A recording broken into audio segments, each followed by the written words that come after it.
it is our greatest pleasure as a Caucasus Through Time Network to bring all of you together to this special event. We are here to commemorate Professor Antonia Sagona 65th birthday and to celebrate decades of scholarship in the field of archaeology. It is a great privilege to see Tony's fellow scholars, friends, early career researchers, and students in our event. Archaeologists of the ancient Near East and the Caucasus know Tonia Sagona as an insightful scholar, a mentor with unwavering support, long-lasting loyalty, and above all, a scholar who built bridges between West and East, between the past and the present, between cultures, between objects, between people. He made a profound and long-lasting impact on the studies of the archaeology in the Caucasus and adjacent regions, the Bronze Age in particular. Today, we will hear inspiring stories, unforgettable memories, anecdotes from Tony's life, and also we will discuss his legacy and role in the development of the archaeology in the Caucasus region, and also his significant role in the evolution of the archaeology, of the Caucasus archaeology in Western scholarly community. Last but not least, we will touch upon the future approaches, methodologies in the light of archaeological practices in the region. Well, without further ado, I want to introduce our special guest today. So I am sure that most of you know her, Dr. Claudia Sagona, the wife and lifelong collaborator of Tony Sagona. Dr. Claudia Sagona, Honorary Principal Fellow in the Classics and Archaeology program at the University of Melbourne.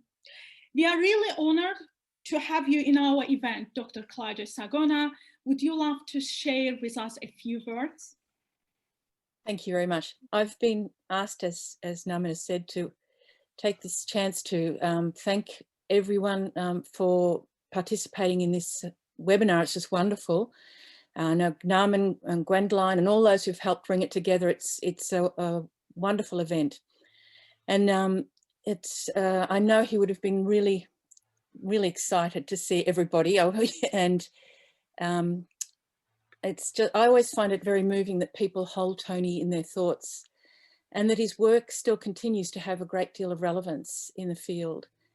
So I wish everyone success in their various paths of research, and I send my greetings to everybody in the audience. Many of you are friends and colleagues from a long time ago and new ones as well. And I haven't got much else to say, except I'm looking forward to hearing all the papers and to hear what you have to say about Tony and the memories that you have. And I'll hand you back now to Naman and the speakers. Thank you. Thank you very much, Claudia. Thank you very much for joining. And it's really honored for us to have you here in our event. And Gwen, would you like to? Yeah, sure. Thank you, Claudia, for joining. It's an honor that you took the time to join us today. And thank you for your nice words. Okay, so before we start off the event, just a few housekeeping things. Please mute yourself if you're not speaking. And also, after each panel, there's the option of making a comment or asking questions. And for that, you can either put it in the chat box, which you should see at the bottom, or use the little hand raise icon, or unmute yourself when it's appropriate and speak freely. Let me see if I can quickly share my screen.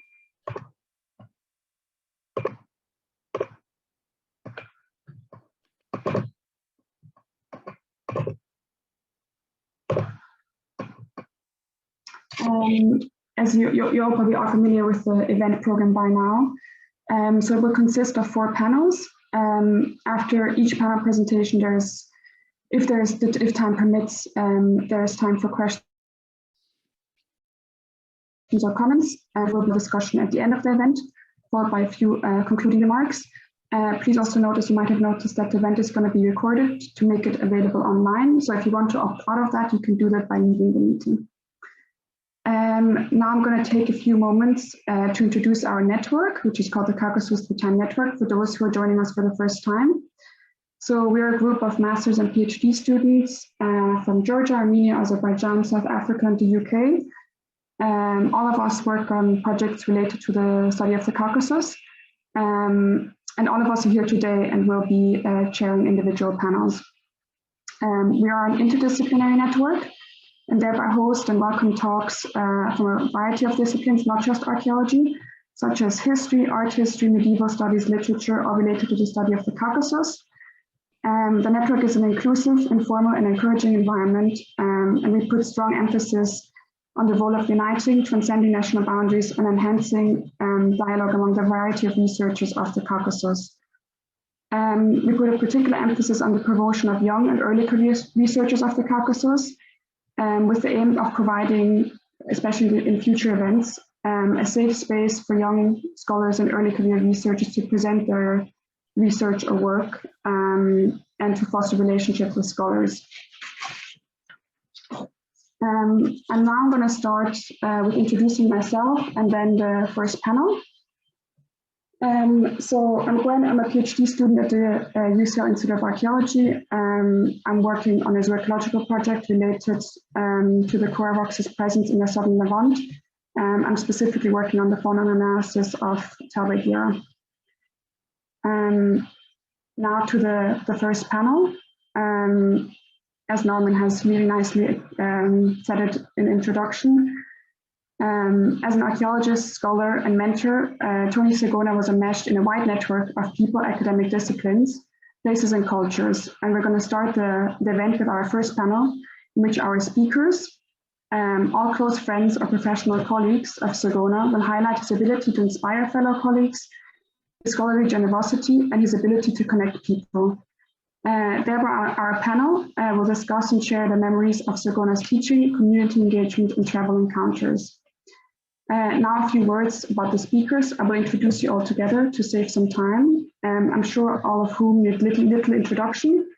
So first of all, I have the pleasure to introduce Andrew Jamieson, who's an associate professor of Near Eastern Archaeology in the School of Historical and Philosophical Studies at the University of Melbourne. He's one of the co-directors of the Georgian Australian Investigations in Archaeology project, currently excavating at the site of Babati in northwestern Georgia. Andrew first met Tony 36 years ago, and over the years, Tony was his teacher, supervisor, colleague, mentor, and close friend. Next, I have the pleasure to introduce Giulio Palumbi, who's currently a permanent CNRS researcher in archaeology at the laboratory CPAM in Nice, an associate professor in prehistory at the University of Bari. He's a permanent member of the Italian archaeological exhibition at Arslan Tepe and Mersin Yumuk Tepe. He's also the director of Mission Büyük Kesik in Azerbaijan, of the French Ministry of Foreign Affairs, and is carrying out excavations at Kichik Tepe and Garachinar. And as you all know, he has extensively worked on the expansion of the Caucasus culture in the Southern Caucasus and Eastern Anatolia. Next, I have the pleasure to introduce Karen Rubinson, who is a research associate at the Institute for Study of the Ancient World at New York University. She received her PhD in art history and archaeology from Columbia University and first visited the South Caucasus in 1973 when doing research for her dissertation on the Trileti culture.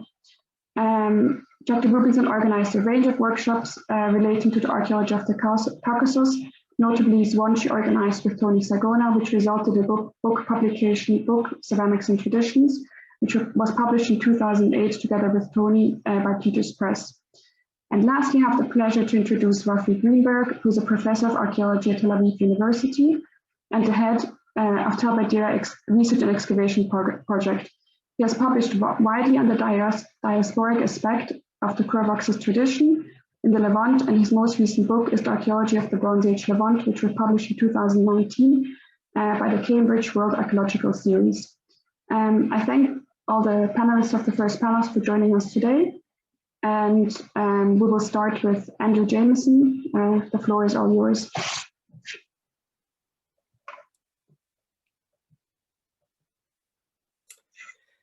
Thank you. I'll just share my screen.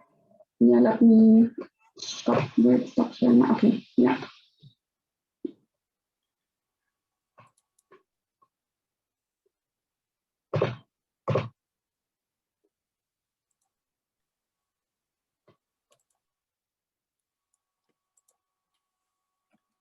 Does that look okay, those slides?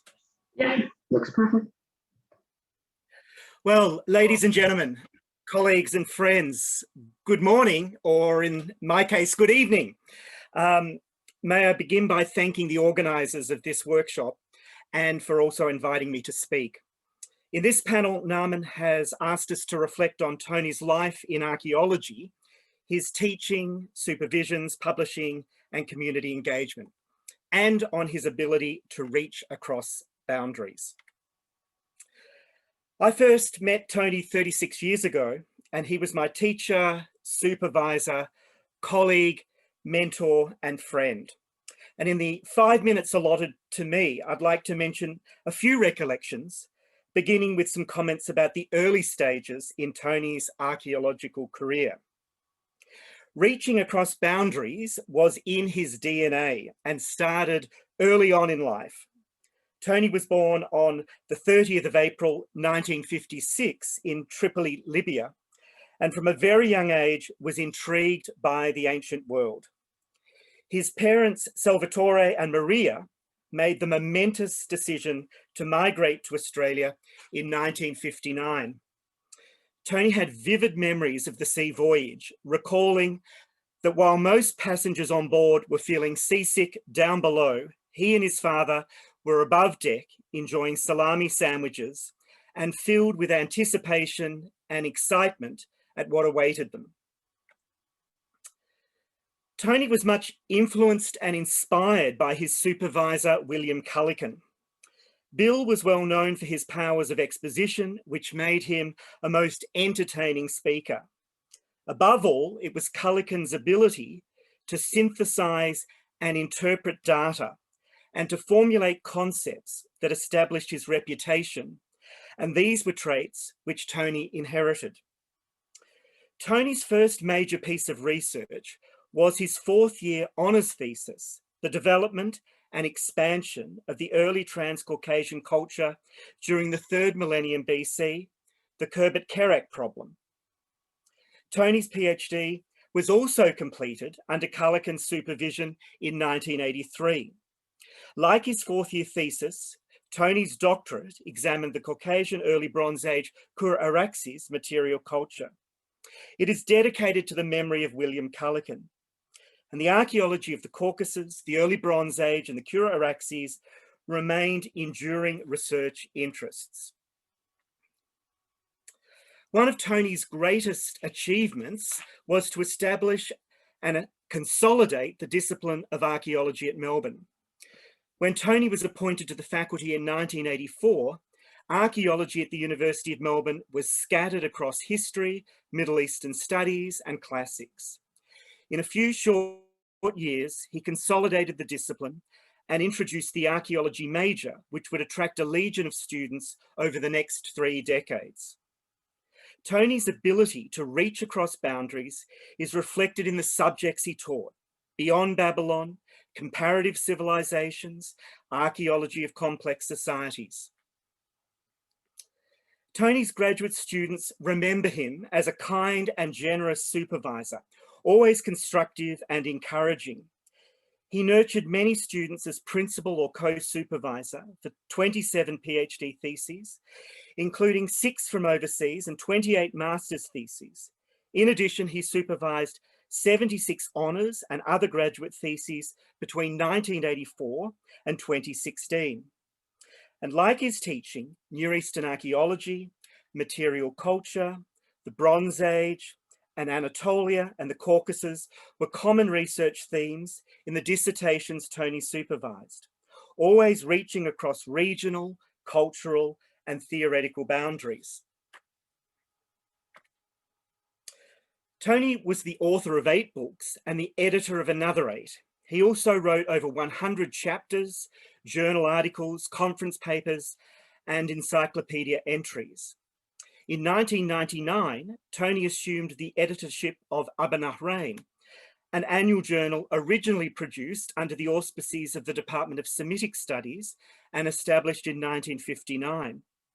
In his first year as editor, and in a rather bold move, Tony changed the journal's name to Ancient Near Eastern Studies, which he felt better reflected the contemporary identity and future of the journal as a modern and lively forum for scholarly studies on the ancient Near East.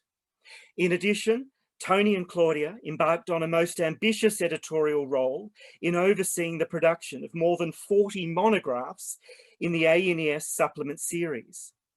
As in all aspects of his work, Tony was a great supporter of emerging talent in his role as a publisher. He extended invitations to numerous graduate students and early career researchers in Australia and abroad to submit their work to be considered for the journal or the supplement series.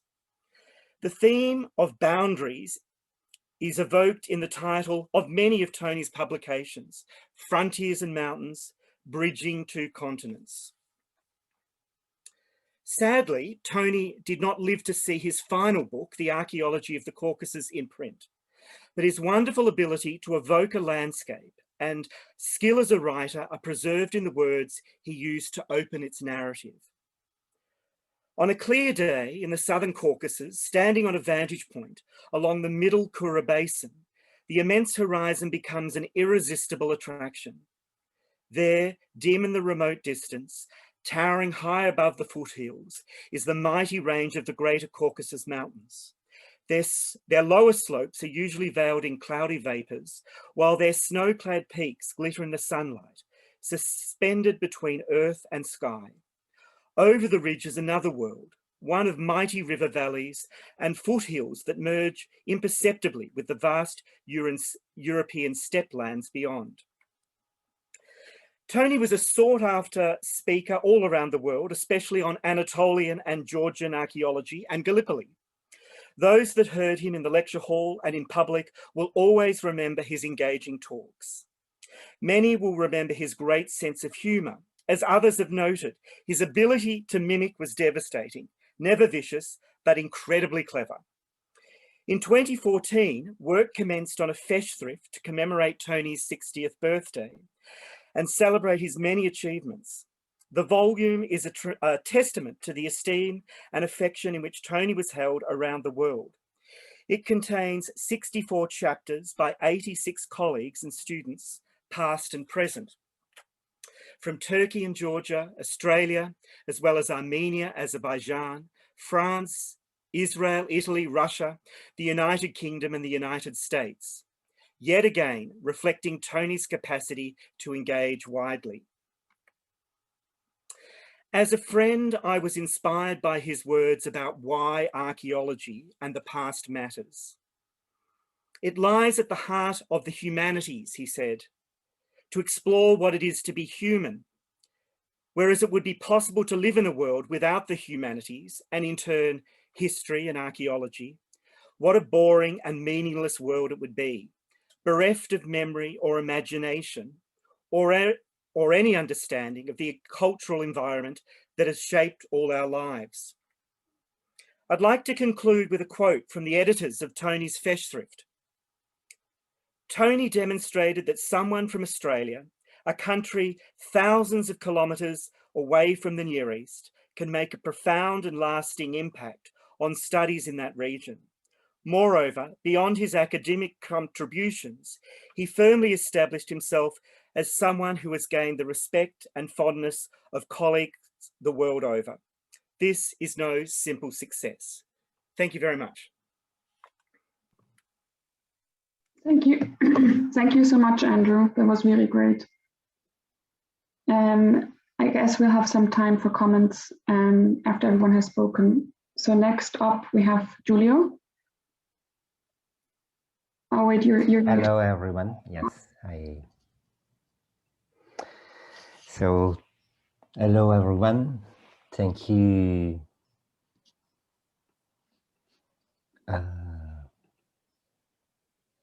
for being here. And but I will have a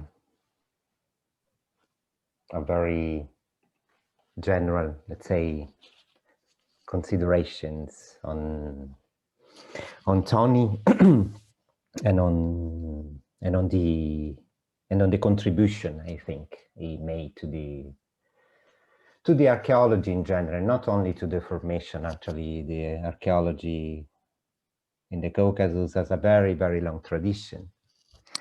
But certainly Tony opened to the Western scholarship and to all of us, the archaeology of this region. And my history with Tony starts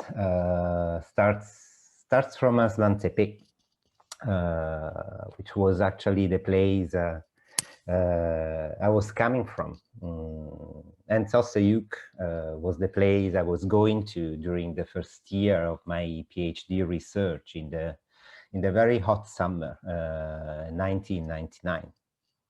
Because the excavations that were carried out at Aslan Tepe under the direction of Marcella Frangipane in the 90s had revealed a clearly intrusive episode in the history of the settlement following the destruction of the period 6A Uruk-related public building.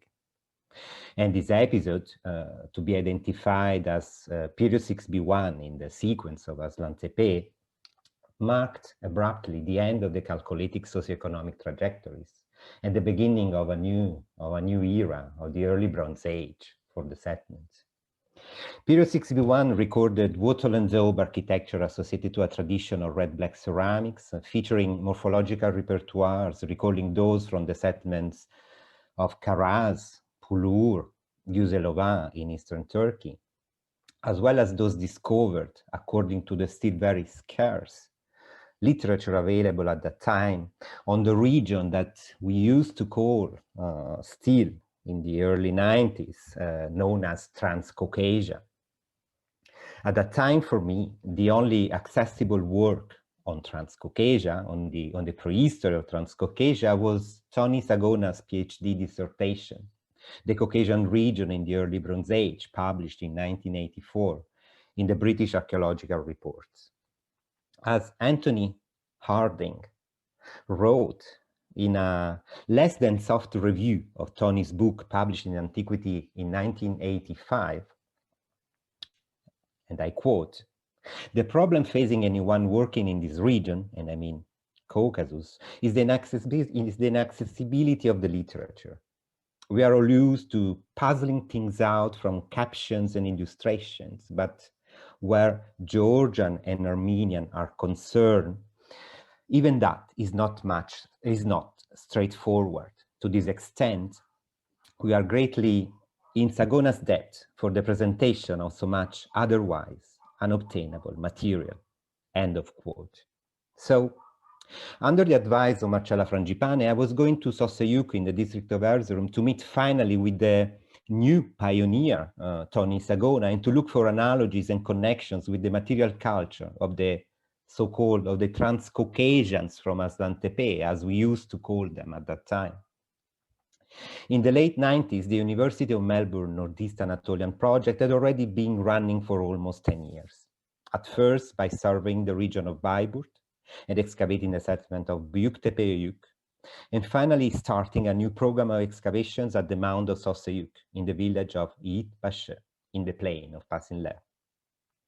Excavation at Sosayuk started in 1994 and ended in 2000, revealing an almost uninterrupted sequence stretching from the Chalcolithic to medieval periods.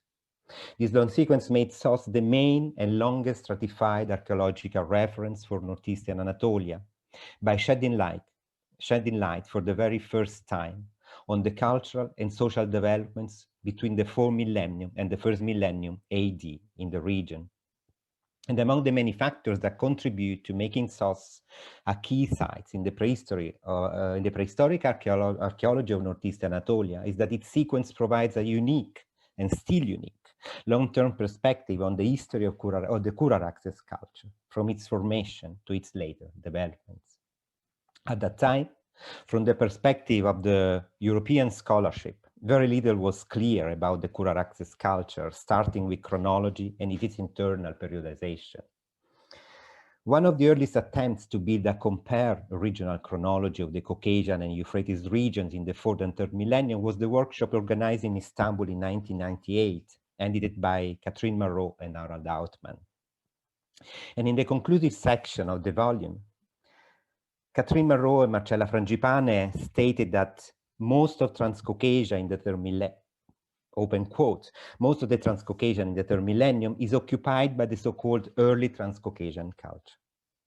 The trouble is that we know very little of the relationships, organic, spatial, or chronological, between the many different components of this immense cultural entity, which appears somewhat like a multi-headed monster whose dynamics remain to be understood, end of quote. And this is how and why I landed to Sosayuk in summer 1999, to make acquaintance with the multiplicity of the regional expressions of the Kura-Araxes monster, and follow from the standpoint of the upper Euphrates Valley, the northeastern Anatolian ripple of the Kura-Araxes cultural stream, to use Mitchell Rothman's words. This is when and how I first met Tony. I was warmly welcomed by him, Claudia, as well as by their team. And in spite of the still ongoing excavations, Tony never refused a second of his time to introduce me to the stratigraphy of Sos and to the ceramics. I went back to Sos also in 2001 and 2002, always and unconditionally welcomed. Since then, Tony closely followed all the developments of my research, providing scientific feedback, unconditional support, precious opinions, and very friendly encouragement. What I remember of those days, I remember the long and always enriching conversation with Tony. But of course, I remember also the trips to the visits to the site of Pulur. Here we see Tony and Mehmet and Jen, as well as to the magnificent Georgian valleys east of the Erzurum region. But Sos also represented for me the place where I met for the first time, of course, Mehmet and Jen, Catherine Longford, and with the late Tamas Kiguradze, at that time Deputy Director of the National Museum of Georgia.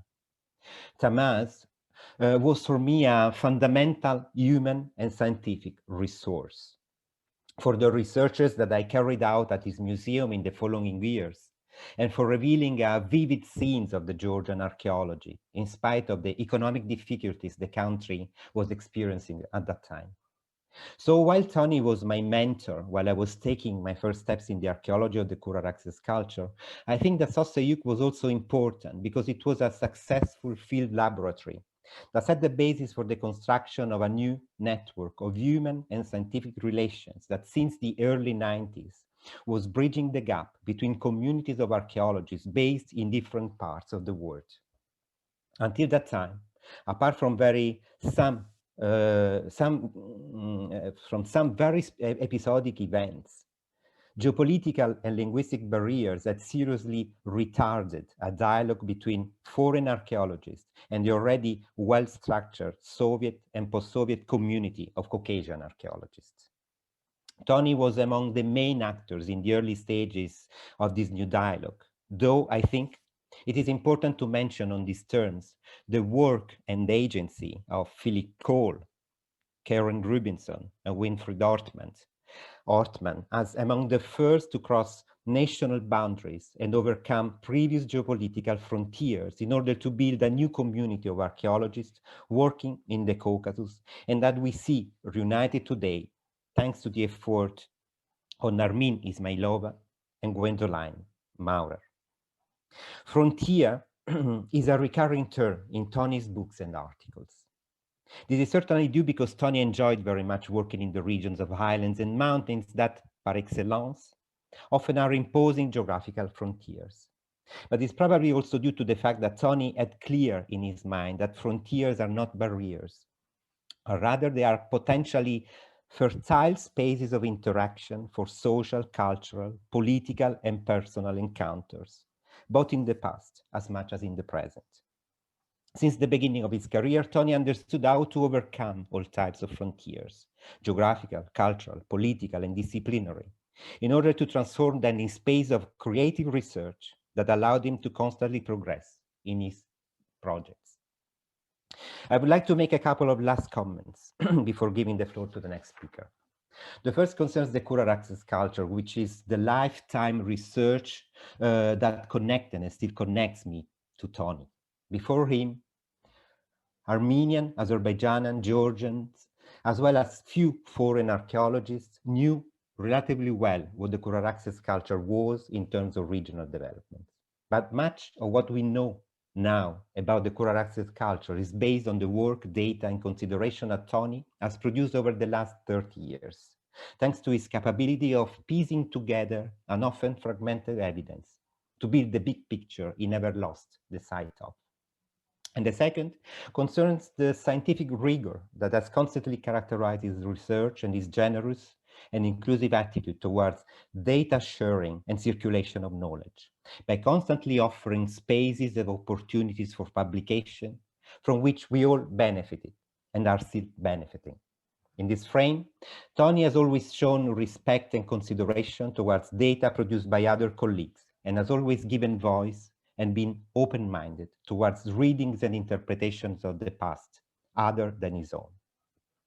For these and several other reasons, Tony is for me a model of scholarship. And so, wherever you are, happy birthday, Tony. And I'm missing you very much. Thank you. Thank you so much, Giulia. That was very insightful. I just noticed we couldn't see your PowerPoint, which is my fault. I apologize. Oh, I'm so sorry. Yeah, no, it's my fault. I didn't realize. I'm really sorry. Thank you so much. You're welcome. Now we have Karen Rubinson.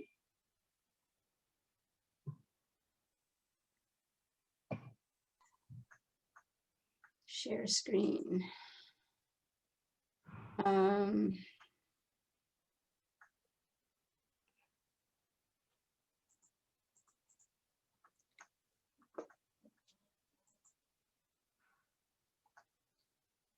Okay,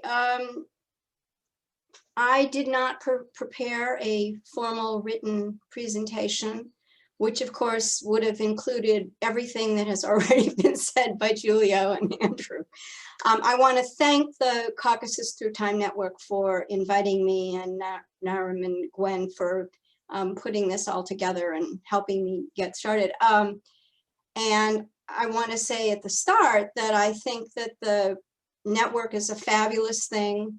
I'm so happy to see so many people involved from so many countries. This has basically been my mission since I first crossed into the Soviet Union in 1973. And so it makes me thrilled, both in terms of being able to talk about Tony, but also to be introduced to your work.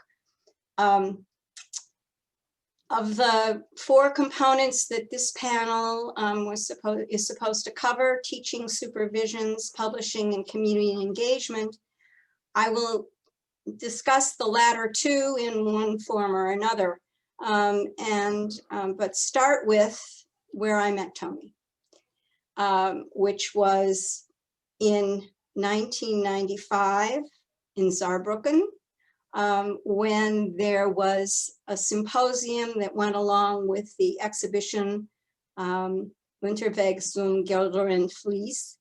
And I have the whole program at the end. If somebody really wants to see this, I'll just move up the slides, which I hadn't planned to show. But you can see the participants, and Tony and I are the only 2 from afar, if you will. Everybody else was either from Georgia, Germany, mostly the very former East Germany, and Ralph Munchaev from Moscow. But Tony and I were the only 2 native English speakers.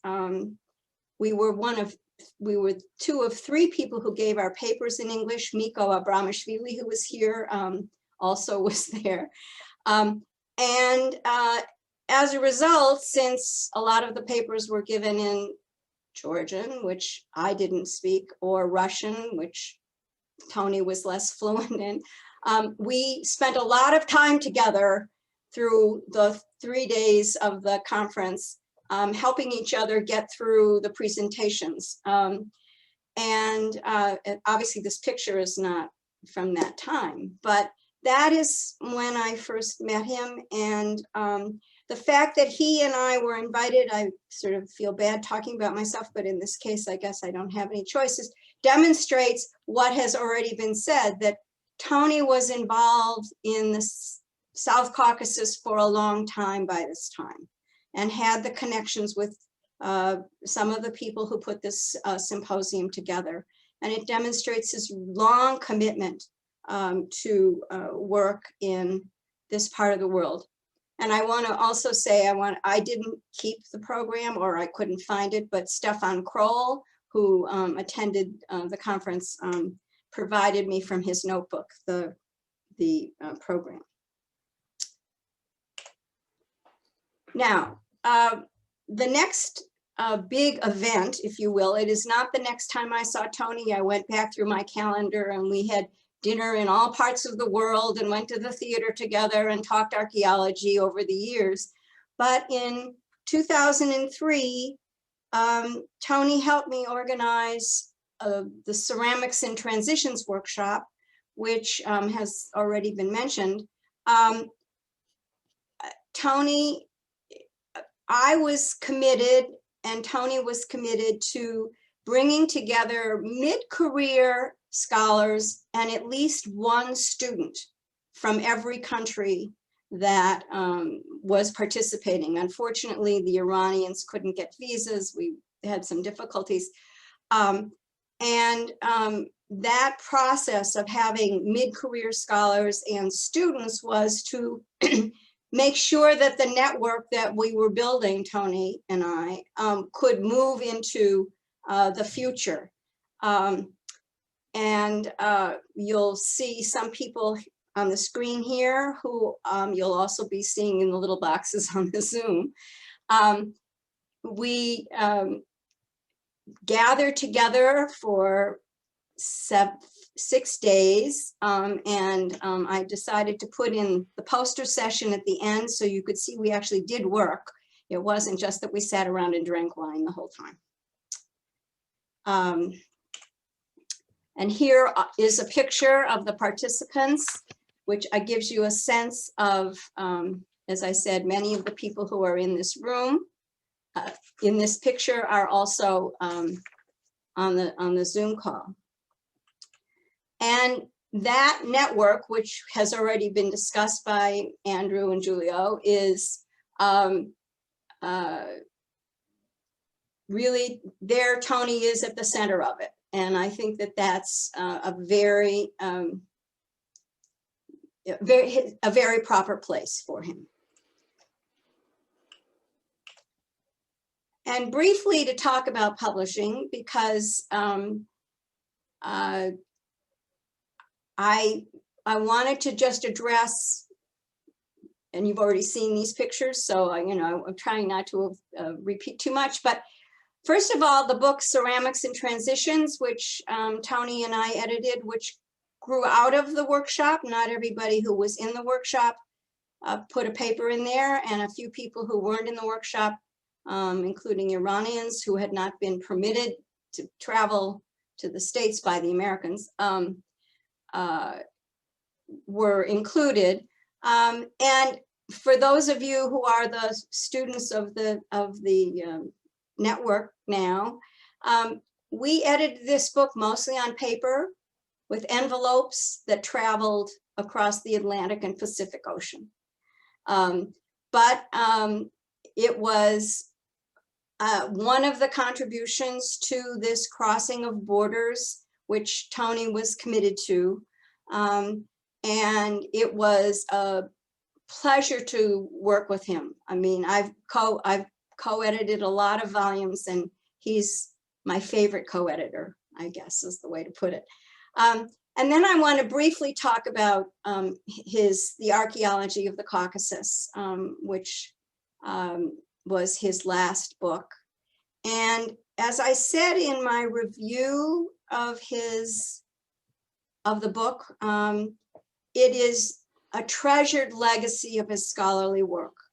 And one of the things, not only is it full of knowledge and the stories of the difficulties of pulling together different perspectives of research and in all of the languages that they exist in.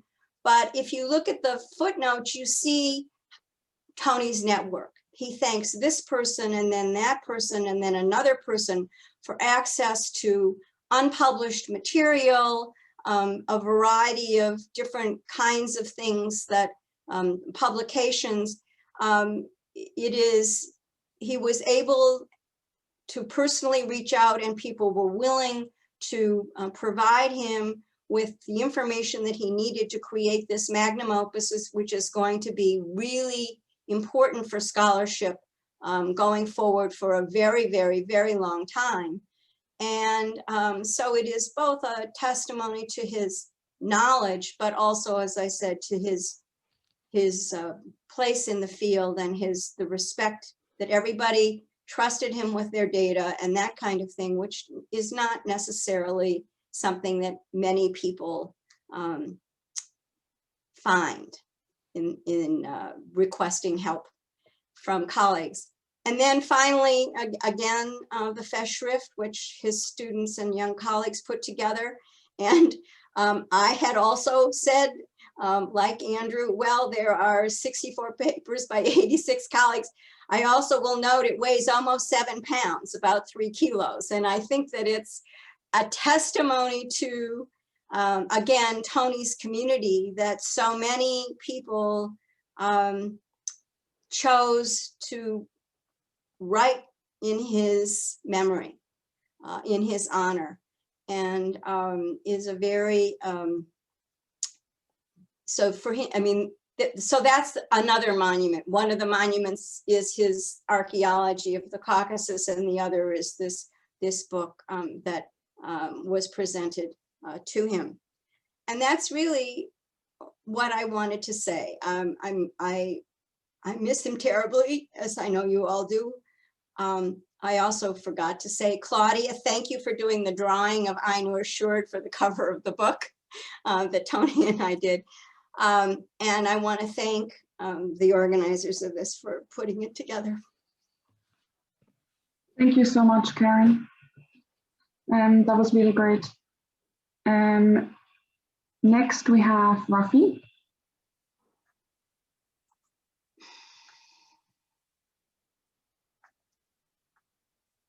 Hello, everyone, and thank you all for coming, and thanks for this wonderful initiative, both of this meeting and of your network, which I think is really an amazing use of the things we can do to connect without meeting physically these days.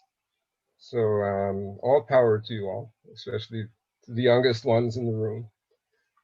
I'm also it's fitting that I'm the last speaker here because I'm also a latecomer compared to the others to the Caucasus, and I actually had very few opportunities to spend time with Tony because although we corresponded quite a bit, our travel itineraries rarely coincided, so we could hardly ever see each other. Nonetheless, Tony Sagona was a presence in the Beit Yarach project from its very inception. First, because of his sort of Bible of Kura Araxi's pottery, which we all had to memorize chapters of and cite by verse, but also because he was the person who welcomed me and then later on my students into the world of Caucasus archaeology, which so many of you have described in detail. So there wasn't any, sometimes people he had a 20-year head start on me, yes?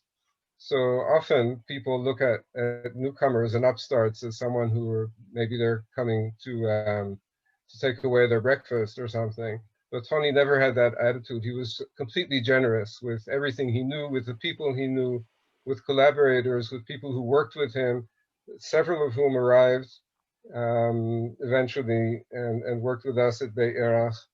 And it was, I can just chime in with what everyone else has been saying about his personality, his openness, and his generosity. But beyond the generosity, he also had a great deal of curiosity and seriousness in the work he did. And I will illustrate that through an example which hasn't been mentioned here, even though Andrew showed it briefly, and that is his book on red ochre, bruising the red earth. And this is a result of work that he had been called upon to do in Australia. But he sent this book to me after I had expressed interest, I think it was in the 2004 conference in St. Petersburg, in the color symbolism of the red and black pottery. I was never satisfied with just saying that the pottery is red and black, and I always wondered why it is red and black. And sure enough, Tony also wondered why it is red and black, and he went and did something about it and wrote a book on the color red. And to illustrate the kind of scholar he was, I will briefly cite something I've been reading lately, which is Jean-Jacques Rousseau's Confessions, where he describes himself in his 20s trying to learn everything there is in the world. And he said, I would start reading, and every time I came to a concept that was unfamiliar to me, I would stop what I was doing and start reading on that concept until I mastered it and then moved on to the next. Rousseau says he failed at this, but this is the kind of intellectual curiosity that I think Tony must have had, because when he published what he had to publish about a site in Tasmania, the red ochre mining site, he went and studied the whole concept of red, of the color red, of the perception of red, the ethnography of red, and the symbolism of red through cultures, in anthropology, in ethnography. He talked about body decoration. He talked about the languages of color, the way color is expressed in different languages. And then he finishes this up by writing about the 300,000-year history of the use of ochre as shown in archaeology. So this is what I meant by seriousness. You don't just get by with doing what you can, but you take every subject that you approach seriously, study it, synthesize it, and publish it. And this is certainly representative of the Tony that I knew and the Tony that I read, maybe more than I knew. I read him and corresponded with him. So I have to mention that throughout our work at Tel Beit Yarach, he was interested. He followed our work. He sent students our way. We sent students his way. He was a mentor to people who sort of graduated from Beit Yarach to enter the Caucasian realm. We ourselves, I made my first visit to the Caucasus only in 2008. But since that time, and until 2016, which was our last meeting, we became part of this warm community, this supportive community of scholars, which I hope is really an example, and maybe a rare example in archaeology, of people who talk to each other, who help each other out, and who are not in competition with each other, but in competition with what we don't know. Yes, with the lacunae, with the absences in our knowledge. And we're all in that competition. And not only that, we're all in that competition together, people from West and East, from North and South, from the countries that produce the finds and from the countries in which the people study the finds and everything in between. So that is really an example, a model. Everyone has mentioned boundaries and frontiers and crossing boundaries and frontiers, and there's no question that we once counted the number of countries and frontiers we had to cross from Israel to Azerbaijan or even to South Russia, in order just to understand what we have down in the Levant. And there are at least 9 different countries involved in it. Some of these countries are not on speaking terms with each other, but their archaeologists all are on speaking terms with each other, which is a great thing and really a rare thing. I'll finish up just with a personal note, and that is that there are some similarities, and maybe there are generational similarities in our biography, that is Tony and myself, which are striking to me, because I think we were both brought up or cut our teeth in archaeological terms in the old data accumulation and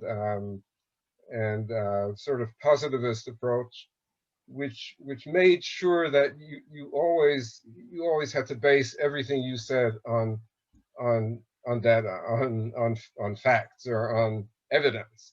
Present the evidence, and we were both great believers in presenting the evidence. And of course, his output is testimony to that. You know, there's not stuff that he would leave unsaid, or he would say, oh, you know, I saw this here and I saw this there, and I know it, but no one else knows it because I'm the only person who saw it. If he saw it, he would share it with you, and if possible, he would publish it and share it with the world.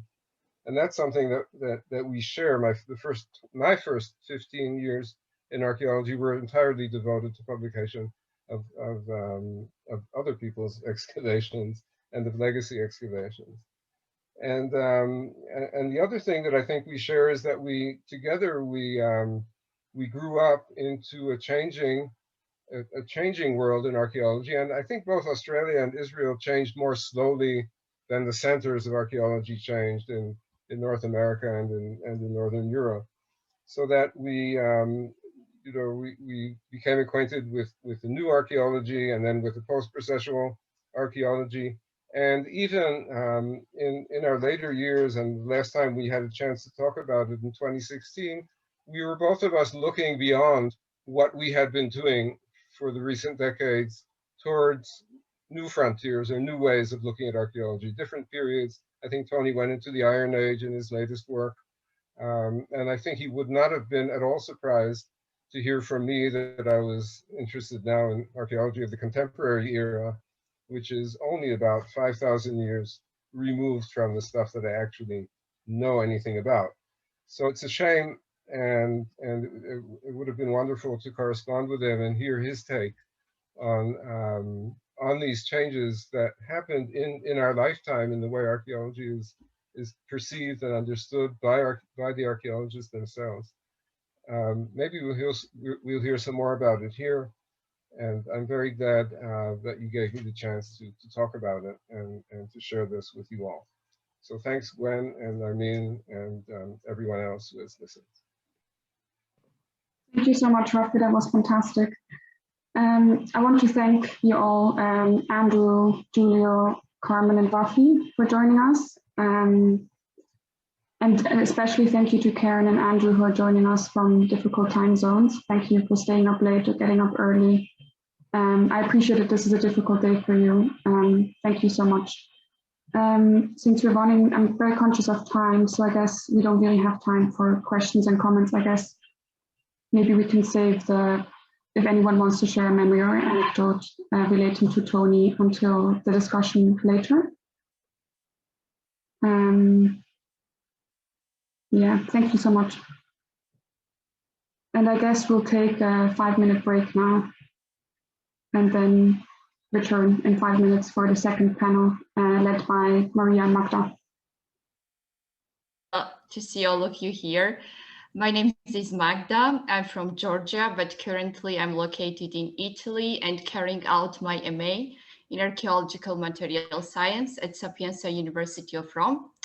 My research based on investigation of ochre recovered from prehistoric rock art sites and Neolithic settlement of Georgia. Now let's march on our panel here with contribution of professors and dear colleagues of Prof. Sagona, Catherine Marro, Giorgi Bedianashvili, and Mikhail Abramishvili. Unfortunately, due to some unforeseen circumstances, Ruben Badalian will not be able to join our meeting. But here, we'll try to manage somehow with the other scholars' contribution. We will talk how Caucasus became to be the main interest of Prof. Sagona. Likewise, underlined his approaches, new interpretative methods and models, and his collaborative projects, and his main interest to Georgia. Meanwhile, before I will lend my position to my colleague Maria, I will just remind you, if you have any questions, please write in the chat box, and at the end of our panel, we will read it. And now, Maria, I think you're here, right? Yes, thanks a lot, Magda. Yeah, you keep on. Yeah. I'm Maria. I'm from Armenia. I'm a PhD student at the Institute of Molecular Biology and also an affiliated researcher at the Max Planck Institute for the Science of Human History. And my PhD research is, the aim of my PhD research is to estimate late Pleistocene faunal diversity and dynamics in the South Caucasus and test the refugium hypothesis during the last glaciation, using combination of traditional and novel molecular methods of faunal identification. And it's my pleasure to present our speakers, and I would like to start with Catherine Marro, who is an archaeologist and ceramicist at the University of Lyon in France. She has been working for more than 25 years in the field of Anatolian, Caucasian, and Near Eastern archaeology. She is the head of archaeological mission on Arak's Basin, presently based in Azerbaijan, where she runs a multidisciplinary research program focused on the exploitation of natural resources by prehistoric societies. Our next speaker is Giorgi Bedianashvili, who is a researcher at the Institute of Archaeological Studies at the Georgian National Museum. His research interests include the historiography of archaeology and material culture of Bronze to Iron Age of Caucasus and Near East. Since 2019, Georgia has participated in the joint Georgian-Australian Investigations in Archaeology project, GAIA, at Samdabro Cemetery and Khobateri settlement in Georgia. From 2018, again under the patronage of GAIA, he co-directed excavations at the Rabadzi settlement in southwest Georgia. And lastly, Mikhail Abramishvili, who is the director of Tbilisi Archaeological Museum and Tbilisi Archaeological Expedition. His research interests comprise the development of ancient metallurgy, trade relations, and religious beliefs in the Old World. Currently, together with British colleagues from the University of Exeter, Mikhail Abramishvili leads a group of scholars at the Georgian National Museum, preparing a computer-based database of ancient Tbilisi archaeological collections and editing the publication of the Iron Age sites of the city. So I would like to thank a lot our panelists for their time and willingness, and I would like to invite Catherine Marro to start. Thank you very much, Maria. My internet connection is not wonderful, so this is why. Well, hello everybody, colleagues and friends. Thank you very much for inviting me to this day to commemorate the memory of Tony. Do you see my screen? Yes, we can see it. Yes, is it okay? Mm-hmm.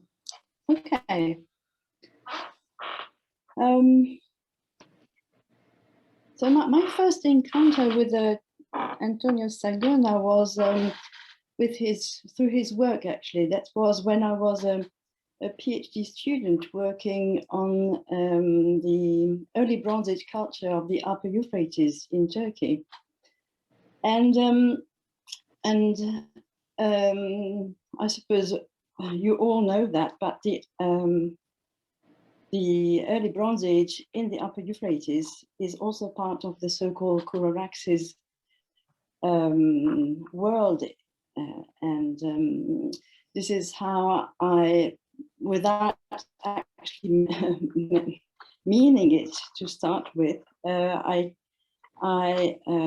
came across all the Caucasian sources and soon started to try to decipher Russian texts and that was all about what I could do, because unfortunately I do not speak any of the other Caucasian languages.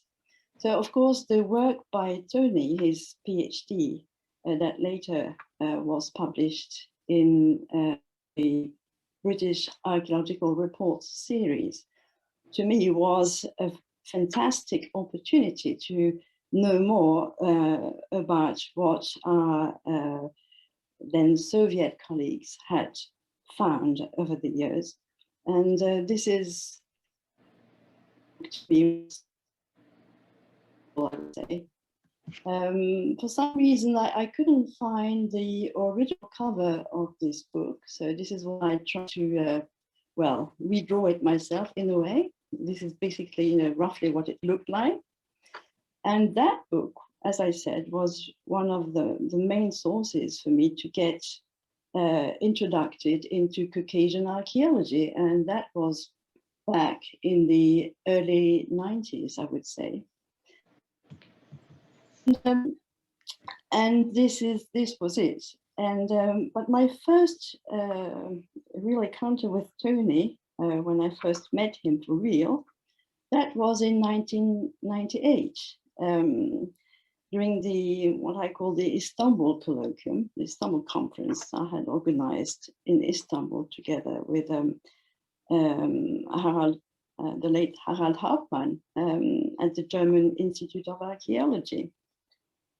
And this is when we were basically trying to lay the ground for inter-regional comparisons between Eastern Anatolia and the Caucasus. And by tackling the very tricky issue of chronological ties between the different sites, early Bronze Age sites and also late Chalcolithic sites that had been excavated across that very vast area. So again, in this particular circumstances, the work of Tony has been of great help to us all, specifically through his work and also the work of Claudia at Sosoyuk.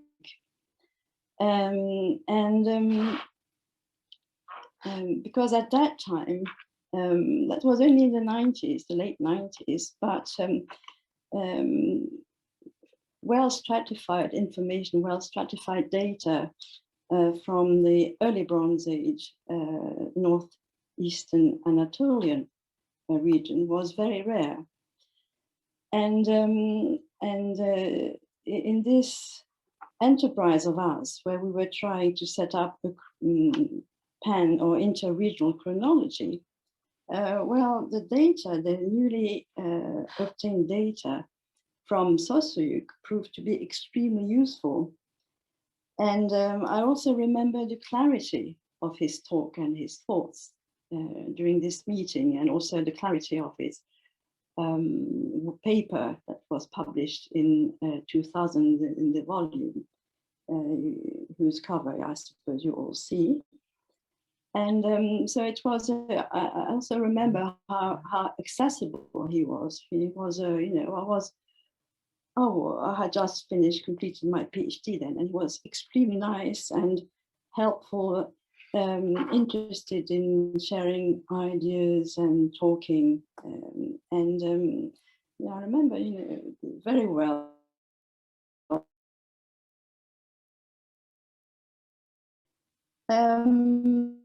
So this is he thanks to his work and, you know, the work of the Melbourne team in Sosoyuk, this is how we got hold of, I would say, the first solid data on northeastern Anatolia, northeastern Anatolian early Bronze Age, I would say. And his article proved to be, turned out to be a very, I would say, a major contribution to this book. But a bit like Rafi Greenberg, I must say that I didn't have all that many occasions to meet with Tony after that. I met on a couple of occasions, I think in New York in 2003, where I also attended the workshop Rubinson mentioned. So unfortunately, I haven't really worked with him either. Occasionally I had talks with him, but I wish I had more opportunities to discuss Caucasian archaeology, because I remember each time it did happen, it always proved to be very enlightening. And one of these rare occasions was at Ciobareti in 2016, when I had the pleasure to visit both Ciobareti and the site of Habati, and that was extremely interesting. And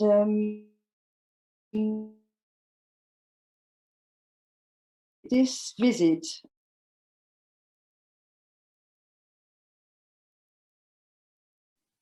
it is it visible? Yes. Yes, okay. So I don't know how much you missed of what I said. When did it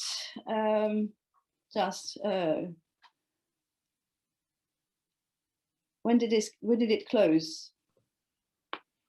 I think you were already on the last slide. Okay, good then. Okay, I don't see the slide myself, but I suppose it's okay.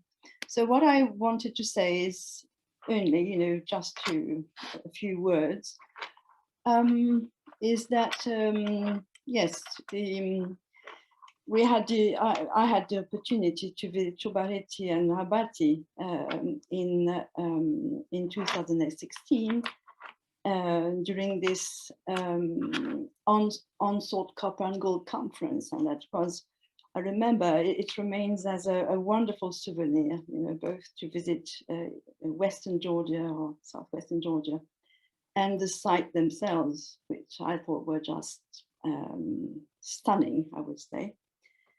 And also so interesting with such groundbreaking results from both. So that remains as a wonderful souvenir. And in the wake of this trip we made to Ciobareti and Habati, Thomas Stoner and myself decided that it would be a real pleasure for us to dedicate the proceedings of this volume to Tony, which are going to be published by the end of this year. And this is the picture of him, very kindly sent to us by Claudia, that is going to illustrate the volume, just before the table of contents. This is where this picture of his is going to stand. So this is all about, I wanted to say, except that definitely, we certainly feel his absence, and the fact that his enlightening views on Caucasian history will remain in books, but I would really have liked to go on discussing with him, because he knew a lot, and I thought he was a very accessible colleague to talk with, and he was very open-minded. This is what I also very much liked, because especially when I started my work in the 90s, Caucasian views on the early Bronze Age were pretty much set into some kind of a straitjacket, and in some extent I still believe this is the case. But talking with Tony was also always a pleasure, because he was open-minded and he was ready to discuss different views and ideas, for hours on end, and I thought that was very enjoyable. So we will certainly miss him too for that. Thank you very much. Thank you very much, Catherine, for your talk. It was really moving. And we are moving to Giorgi Bedianashvili. Dr. Bedianashvili, the floor is yours. Okay.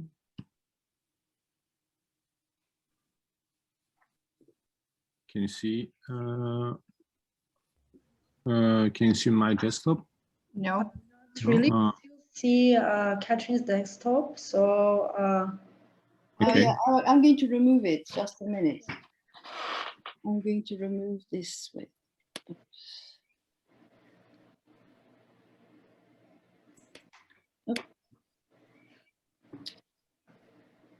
Sorry, just a second. Is it okay? Not yet. Not yet. No. So you need to press on stop Yeah, share. yeah. It doesn't seem to be.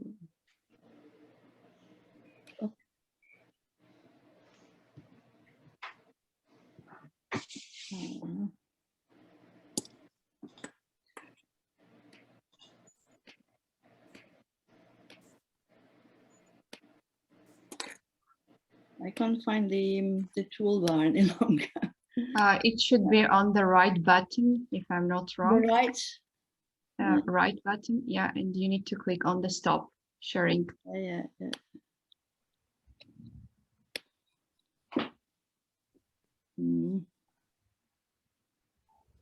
Maybe just press escape. Yeah, I'll do that.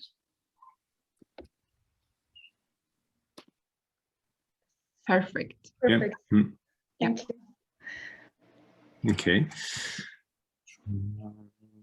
Here we are. Okay. Thank you very much for organizing such an interesting event. And I'm really glad to see everyone here, my colleagues and friends. I think I'm very, as an archaeologist, I'm a very lucky person. During my early research career, I had a chance to work with brilliant archaeologists and people that really inspired me and influenced me as an archaeologist I am now. And so one of them is definitely Tony, with whom I had a chance to work for almost 12 years. So in this short talk, I'll talk about the Tony's archaeological excavations in Georgia, where I was almost all the time. So it was in 2009 when I joined Gaia project, Georgian Australian investigation in Georgia. The Gaia started a year before in 2008, and I just when I came back from France, I just directly joined them from the Georgian side, and I was welcomed. Well, I was warmly welcomed there, and from Georgian side, the archaeological excavation was directed by Vahtanka Nikolaishvili, and it was excavation at Samtara site, which is really probably the most important archaeological site in Georgia, as the maybe in the Caucasus, as the formation of archaeology as a discipline is starting from there. And it was, and we excavated almost for 3 years, if I'm not wrong, and it was antique period site, and it was quite successful excavations, as we excavated antique period graves and also probably a temple. And yeah, show one of the old photos where we are on TV. We are excited to see ourselves there. So one of the photos that shows the success of these excavations. And then the next stage of Tony's archaeological excavation was in Chovareti. And it was completely different place. If in Samtaru, where we were close to the city, we had our own dig house, Giovaretti was a very remote place, highlands, and it's to drive to nearest town. It was taking almost an hour driving on bumpy road with a Soviet car, and yeah, and Giovaretti, it was differently from Samtaro. It was, as you know, early Bronze Age Kruaks, and yeah, Tony came back to his main archaeological interest there, and yeah, it was. And it was really amazing that I should say that as I say, condition was harder there, but nevertheless, Tony was I don't know where the energy was coming from. Every day he was driving to nearest town. It took almost 2 hours every day. He was coming back, digging, taking. Every single day, where he was taking photos of the trenches. And then he was coming back,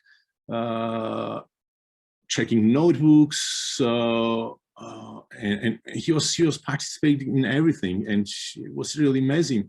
Even for me to drive to nearest town now from Giovaretti, after driving there, I can't do anything. But yeah, it was really amazing from him, and also every day at the end of the day we had archaeological discussions, lectures, and it wasn't just like excavation. It was sharing our knowledge, our data, and it took almost and we spent there 5 years of excavation, 5 years, and you should say that. From Georgian side, Giovaretti side was co-directed by Kakariani, which I think he is attending now. And yeah, and I should also say that during Samtaro and Giovaretti excavations, we had many students, both from Australia, from Georgia, and what I see now, especially Georgian students, I can see now that most of them, some of them are still working with us as a professional archaeologist, and some of them they have their own archaeological projects. And I think Tony and Gaia contributed to their career, to these young archaeologists a lot. And yes, it was in Giovaretti when fellowship was initiated, and Attila Patmas visited us in Giovaretti. Thank you for this photo, Attila. And yeah, you can see Claudia and Tony, and together with the editor of this book. It was in 2016, and yeah. And for 2016 was Tony's last field work in Georgia. It was a year when we were excavating still Giovaretti, and in that year we initiated excavation of Rabati settlement, which is which is very close to Giovaretti, and it is amazing that. After Tony, Tony created such a solid foundation of collaboration, of friendship, that still after him, his project still going, and it's getting bigger and bigger, and it's by excavating Rabati settlements, yeah. And yes, and yeah, this is what I wanted to say. There's so many things to say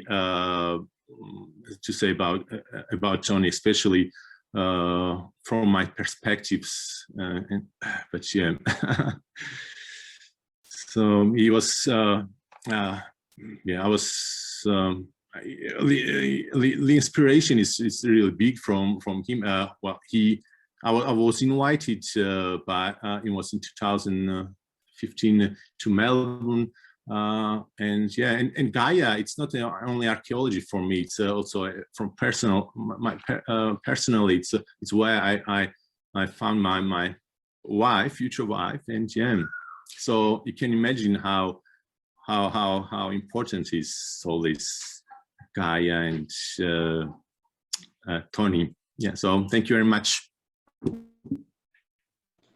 Thanks a lot. And we will move to Mikhail Abramishvili. Please, Dr. Hello, everyone, and it is really a great honor to be part of this meeting.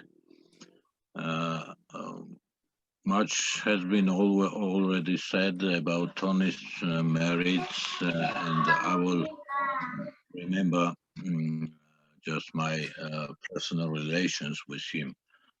I know Tony, although actually I knew him from the 80s. It was not until 2003 when we, thanks to Karen Rubinson, appeared in New York, and where we attended this really very interesting workshop organized by Karen and also Tony at Barnard College.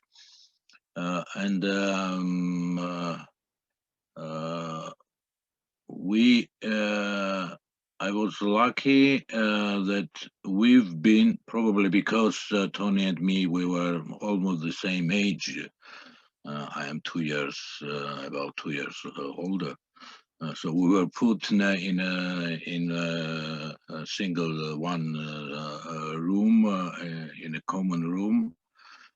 And so these very interesting discussions which we had at the workshop, so we have been continued by us also in the evenings, together with a glass of wine, as Karen showed you the photos, and also without wine in our room. And this was when I got really closer to Tony. We were discussing various aspects of Georgian and Caucasian archaeology, and what was needed for further development of archaeology in the Caucasus. And since then, we had quite intensive communications through email, but not only. Each time when Tony was coming to Georgia, he was visiting our excavations, and then when he started his personal excavations in Georgia, in Mtskheta or in Meskhet Javakheti, which Giorgi has spoken just now. I was visiting also, and we had quite intensive relations. I will try to show you. Unfortunately, I found only 3 photos of him. Just a second.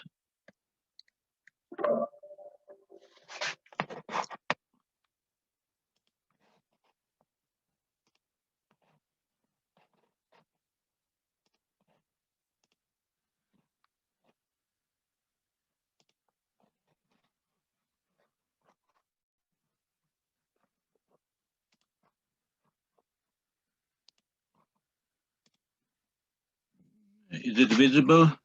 Yes.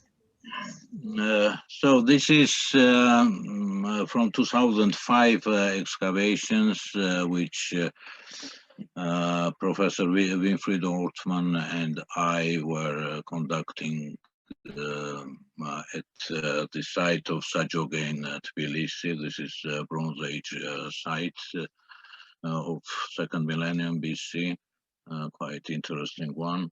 And here is when Tony visited us together with his students. And we had a this is another his visit to this site where we were commemorating our colleagues, the late archaeologists, and I like this picture where Tony looks like a star of movie star. But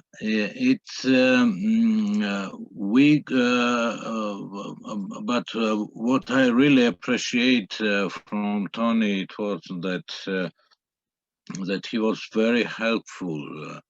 As for example, this Sagona site of which I just mentioned,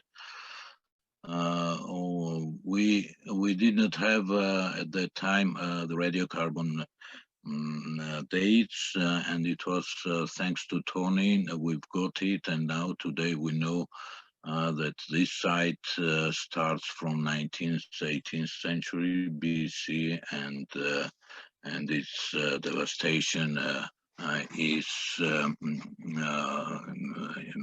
sometime in the 13th century BC, which actually coincides with this the whole collapse of the network in the Near East and various events which actually ended the Bronze Age.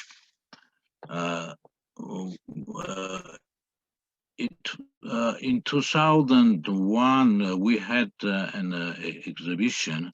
We had a conference at the Archaeological Center dedicated to the archaeology of the Caucasus. And for that conference, many of us made posters of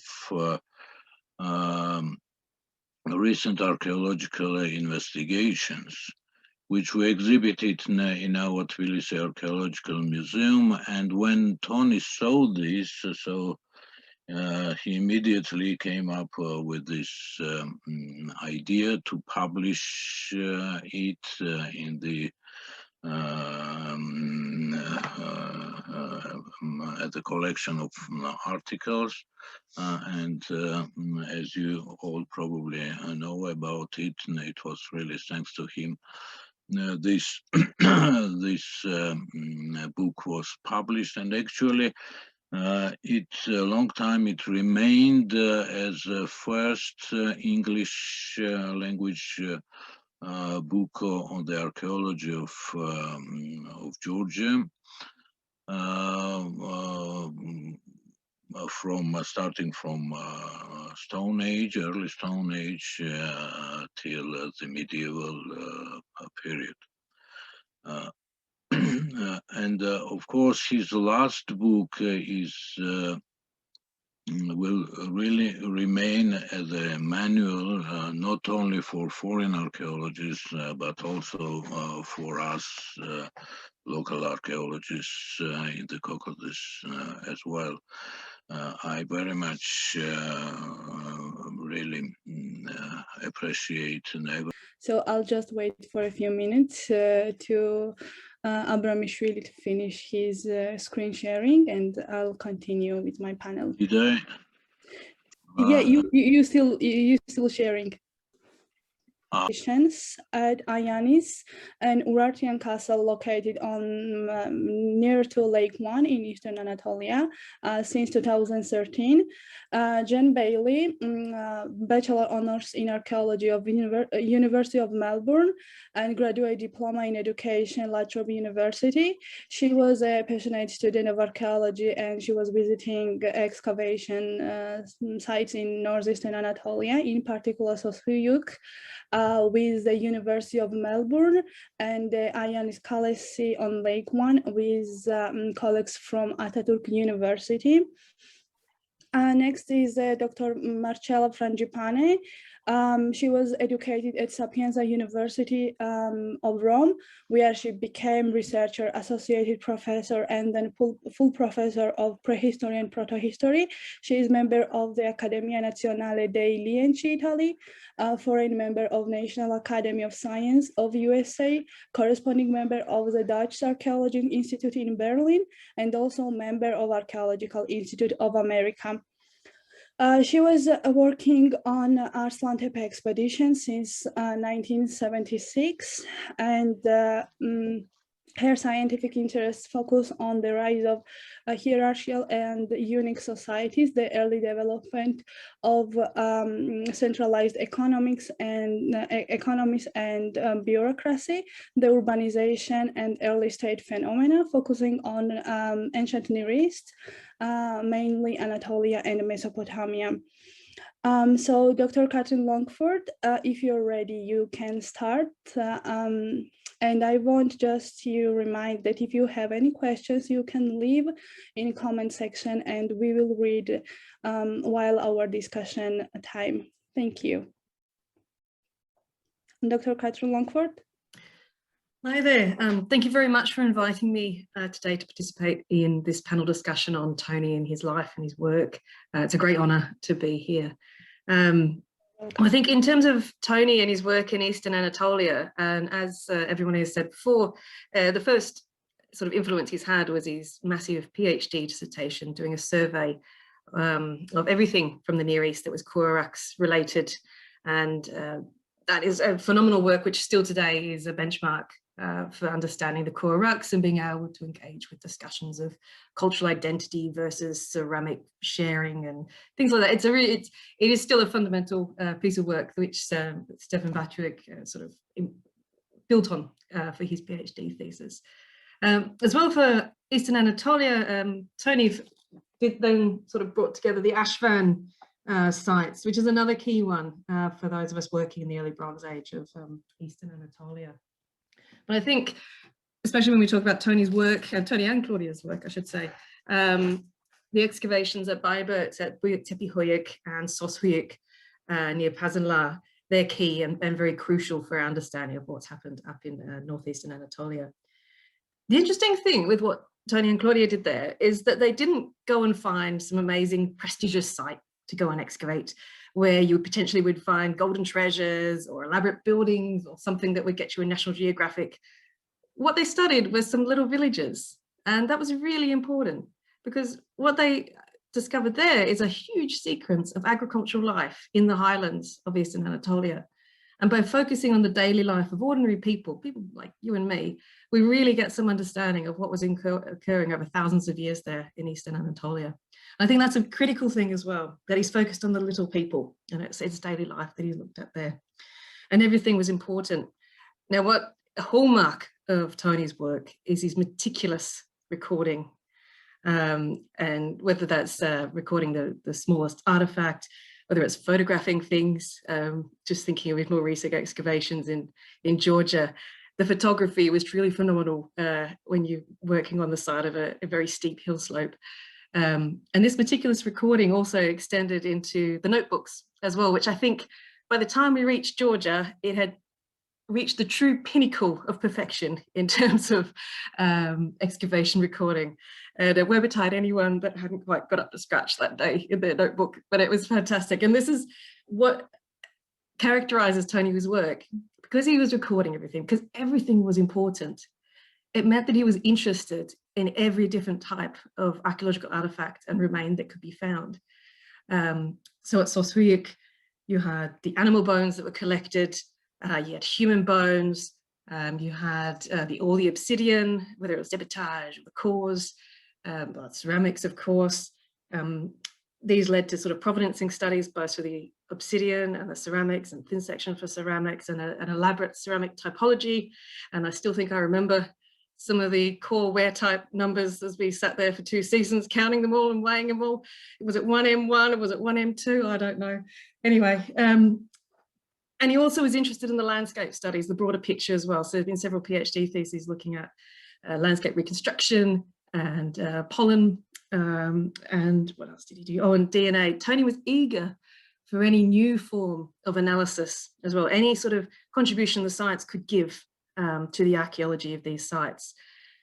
So in terms of the mass production from one site, I think Sosuyuk itself must have generated about 15 PhD theses from all the material that's come from it, which truly is a huge benefit for any people working in Eastern Anatolia and the Caucasus in general. And it was because of his keenness for all these different type of scientific endeavors that he would collect material even if they didn't have anyone at the time who could do the archaeological work. I benefited from this. 10 years after the excavation had finished, I was able to use the material from Sosuyuk for my dissertation looking at the plant remains from Sos. And it's that type of long-term thinking that Tony had, where he encouraged people to work on different aspects. He encouraged students, undergraduates. I benefited again, so did Jesse, who's here, and various other people, to go to Sos, whether it's for excavation or for the post-excavation seasons of pottery counting or survey. And that's where many of us have met many of our current colleagues. You know, Giulio was there, Jan was there, so was Mehmet, so was Robbie. The list goes on. And I think a lot of the people who Tony took with him to Turkey have now continuing in the field. That was our grounding, that was our foundation that we received from Tony's generosity to take us with him. As part of all of this, Tony was always open to new ideas brought by the sciences, but he was also open to debating issues that he'd already thought about. He was not set in his opinions. He would be quite happy to go back and revisit past interpretations of sites as new information emerged. So I was thinking in particular with the Kuaraks is how early in his career, most approaches at the time were viewing the Kuaraks as being nomadic or semi-nomadic pastoralists wandering across the highlands of East Anatolia and the Caucasus. Whereas with new data that was coming out, particularly from the animal bones, Tony sort of revised and reapproached that opinion. So I think that's also one of the hallmarks of Tony's work, was that he was open to new ideas and would also revisit old opinions and come up with new interpretations. So that was one of the key things. But from Sosuyuk, I think its hugest benefits to the archaeology of Eastern Anatolia is the stratigraphic sequencing and the chronology that came out, which Marro mentioned, and so did Giulio as well, with a sequence of over 54 carbon dates from Sos, from a stratigraphy of about 7 meters. It's one of the most tightly and securely dated sites for Eastern Anatolia. And it gives us a chronology based on both the ceramics tied up to the C14 to go from 3500 BC right up into the medieval period, which is truly phenomenal. And when you put that together with all the different analyses that Tony encouraged, we have a truly representative picture of what life was like up in the Eastern Anatolian highlands. Now, Tony's passion was the early Bronze Age, but he was interested in all aspects of archaeology. And that led him towards the end of his career to an exploration which culturally I think is as significant for Turkey and Australia and New Zealand as any of the work that he did on the Kuaraks is. So Jesse may mention this later, but also his work that he did in Gallipoli on the Anzac campaign from the First World War. That probably, if you were to ask someone in Australia, that is something that's far more important and significant to modern Australians than anything that he did in the early Bronze Age. So this is the key thing with Tony. Not only was he interested in the early Bronze Age, he had a true interest in archaeology of all periods and all times. And that spread as well, both in terms of the work he did and the work he encouraged. I think for me, on a personal note, I first met Tony when I was a 16-year-old looking at what university I should go to. And I do remember going into a darkened hall in the Arts Tower or the Arts Hall and there was Tony sitting at a table, and I went up and asked, what should I do? What's something I could do to pair with archaeology? And he was the one that suggested, why don't you pursue one of the sciences, go down maybe plant sciences or zoology or geology or something like that. And those words when I was a little 16-year-old was what set me on this path. And I really, in all honesty, I don't think I would be where I am today or have done the things that I have done had it not been for Tony's encouragement, for Tony's support and continued support throughout my career. One of the key things with Tony is he had such a great sense of humor and a sense of mischief as well. It was always there just under the surface, this cheeky grin that he always had. I'll see if I can stick up a couple of just a couple of pictures. But yeah. And always going on one of Tony's excavations was a joy, because not only was it a really interesting site to work on, it was just a fantastic place to be. The food was great, the company was fantastic, and there was always some interesting things to go and explore. So yeah, I dedicate a lot of my career to Tony, and I hope wherever he is that he's looking down on us all. So thank you very much. Thank you, Catherine, for joining and for these amazing memories you shared with us. So our next panelists are Professor Mehmet and Jen Bailey. They're gonna present together. So please, floor all yours.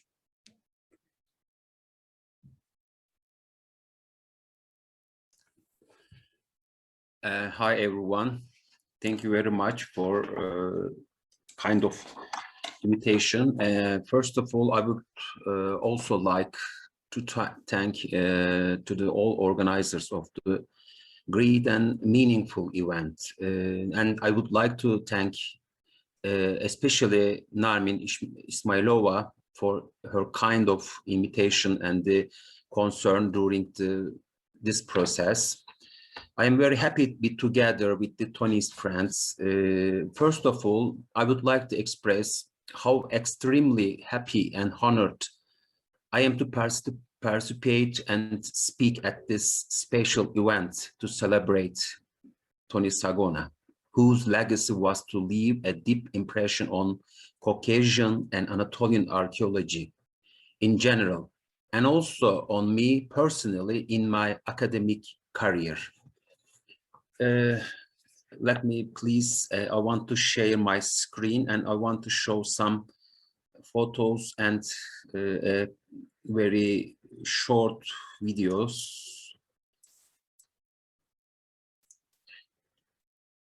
While the drink. Can you see my screen? So, yes, we do see your screen and the presentation as well. Thank you very much. Just a moment, please. Of course. I met Tony in the summer of 1999. That year, I also started working as a researcher at Erzurum Atatürk University. It was my first year at the academy and I was looking for a subject for my PhD. Tony and his team were continuing these excavations at Sosoyuk at that time, and I visited them at the hotel where they were staying. Tony was extremely friendly and helpful when we first met, and he's had an incredible impact on me. He offered me a great topic on my doctoral dissertation that would ultimately guide my archaeology career. His suggestion was to re-evaluate of archaeological material from Karas, Pulur, and Güzelova in the light of data from Sosoyuk. These were the early excavations of Koşay, which had been preserved in the Erzurum Museum for almost 60 years. And in this context, he added that it would be very beneficial for me to survey the Erzurum and Pasinler plains, where the mounds are located, and also to do a section cleaning and layer control study at Pulur. For a new academic researcher, this was a great but very difficult project. However, with Tony offering to provide all kinds of support, I felt that I could achieve this. After that, Tony was with me at every stage of my life, not just my thesis project, and he and his team, and also Claudia, were with me during the polar sounding, help which I will never forget, including working with me personally in the field, together evaluating data from the sounding and obtaining analysis of radiocarbon dating samples. Although doctoral thesis advisor was Altan Çilingiroğlu, my second consultant was Tony. Without him and his enormous effort, I wouldn't have been able to accomplish this difficult task, nor would I have reached the point where I am today in the archaeology. Most importantly, he did his best to take part in an international symposium in New York, where data would be evaluated, and Karen showed some nice photos during this symposium. Also, I will show some of them, and thank you for Karen for all support during the symposium. This was incredible opportunity for me, and it was my first international academic experience, which was to open doors to many positive developments in my academic career and academic life. As a result, I had the opportunity to meet and collaborate with many valuable colleagues working in the archaeology of the Caucasus. At the same time, my relationship with Tony continued to develop as worked together in the organization of many publics.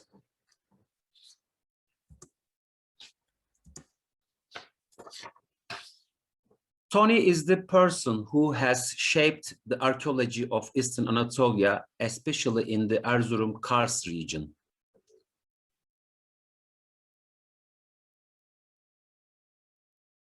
His excavations and research are still taken as a reference point so that we can continue our working in the region.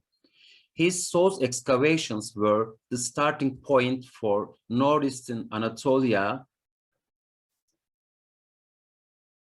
the regional chronology and ceramic groups that he suggested are still valid. If we know something about the archaeobotany, ethnoarchaeology, and zooarchaeology of the region, it thanks to his works.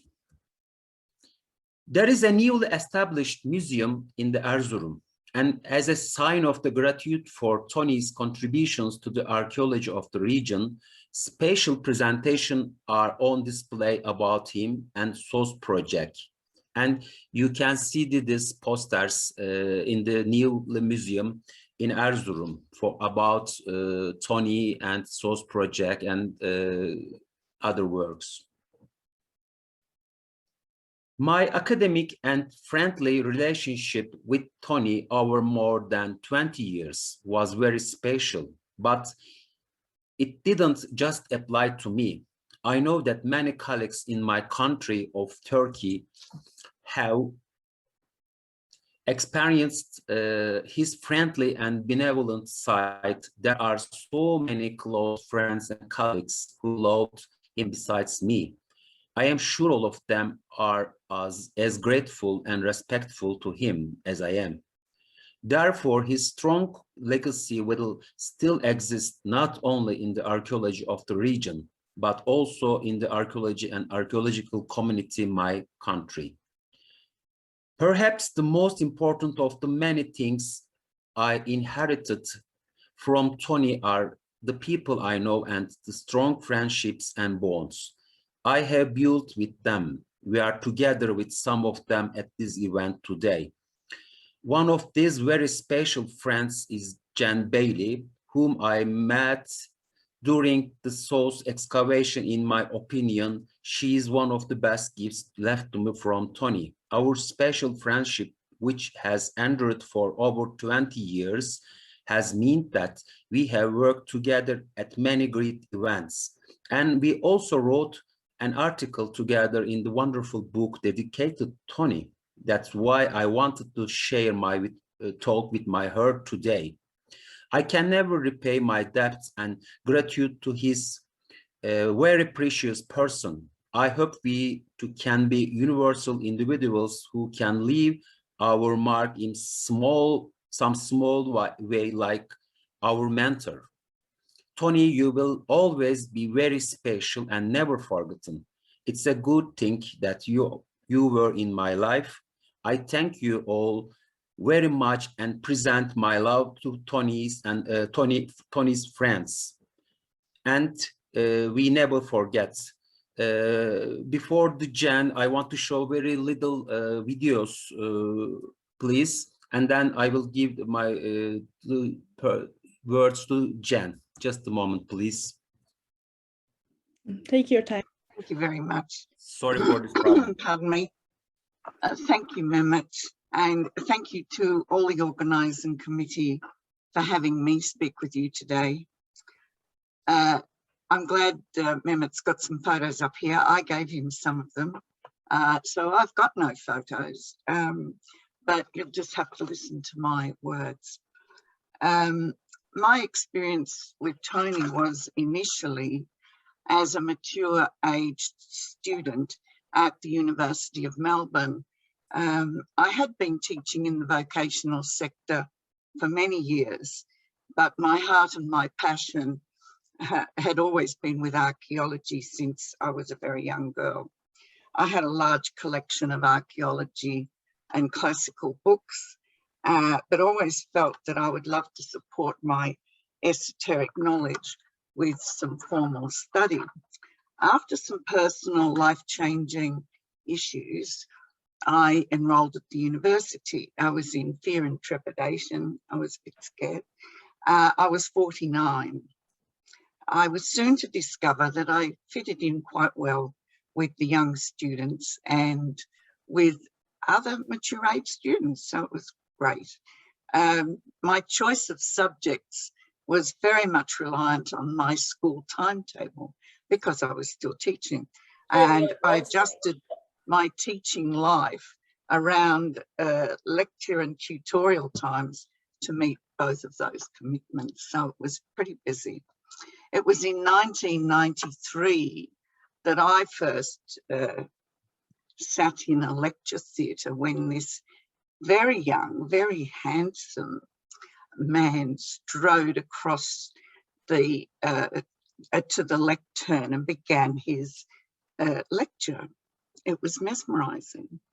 And a reference to Rafi, I think possibly it was about ochre. And I've always remembered Tony's passion for ochre from the Paleolithic and so on. It was amazing.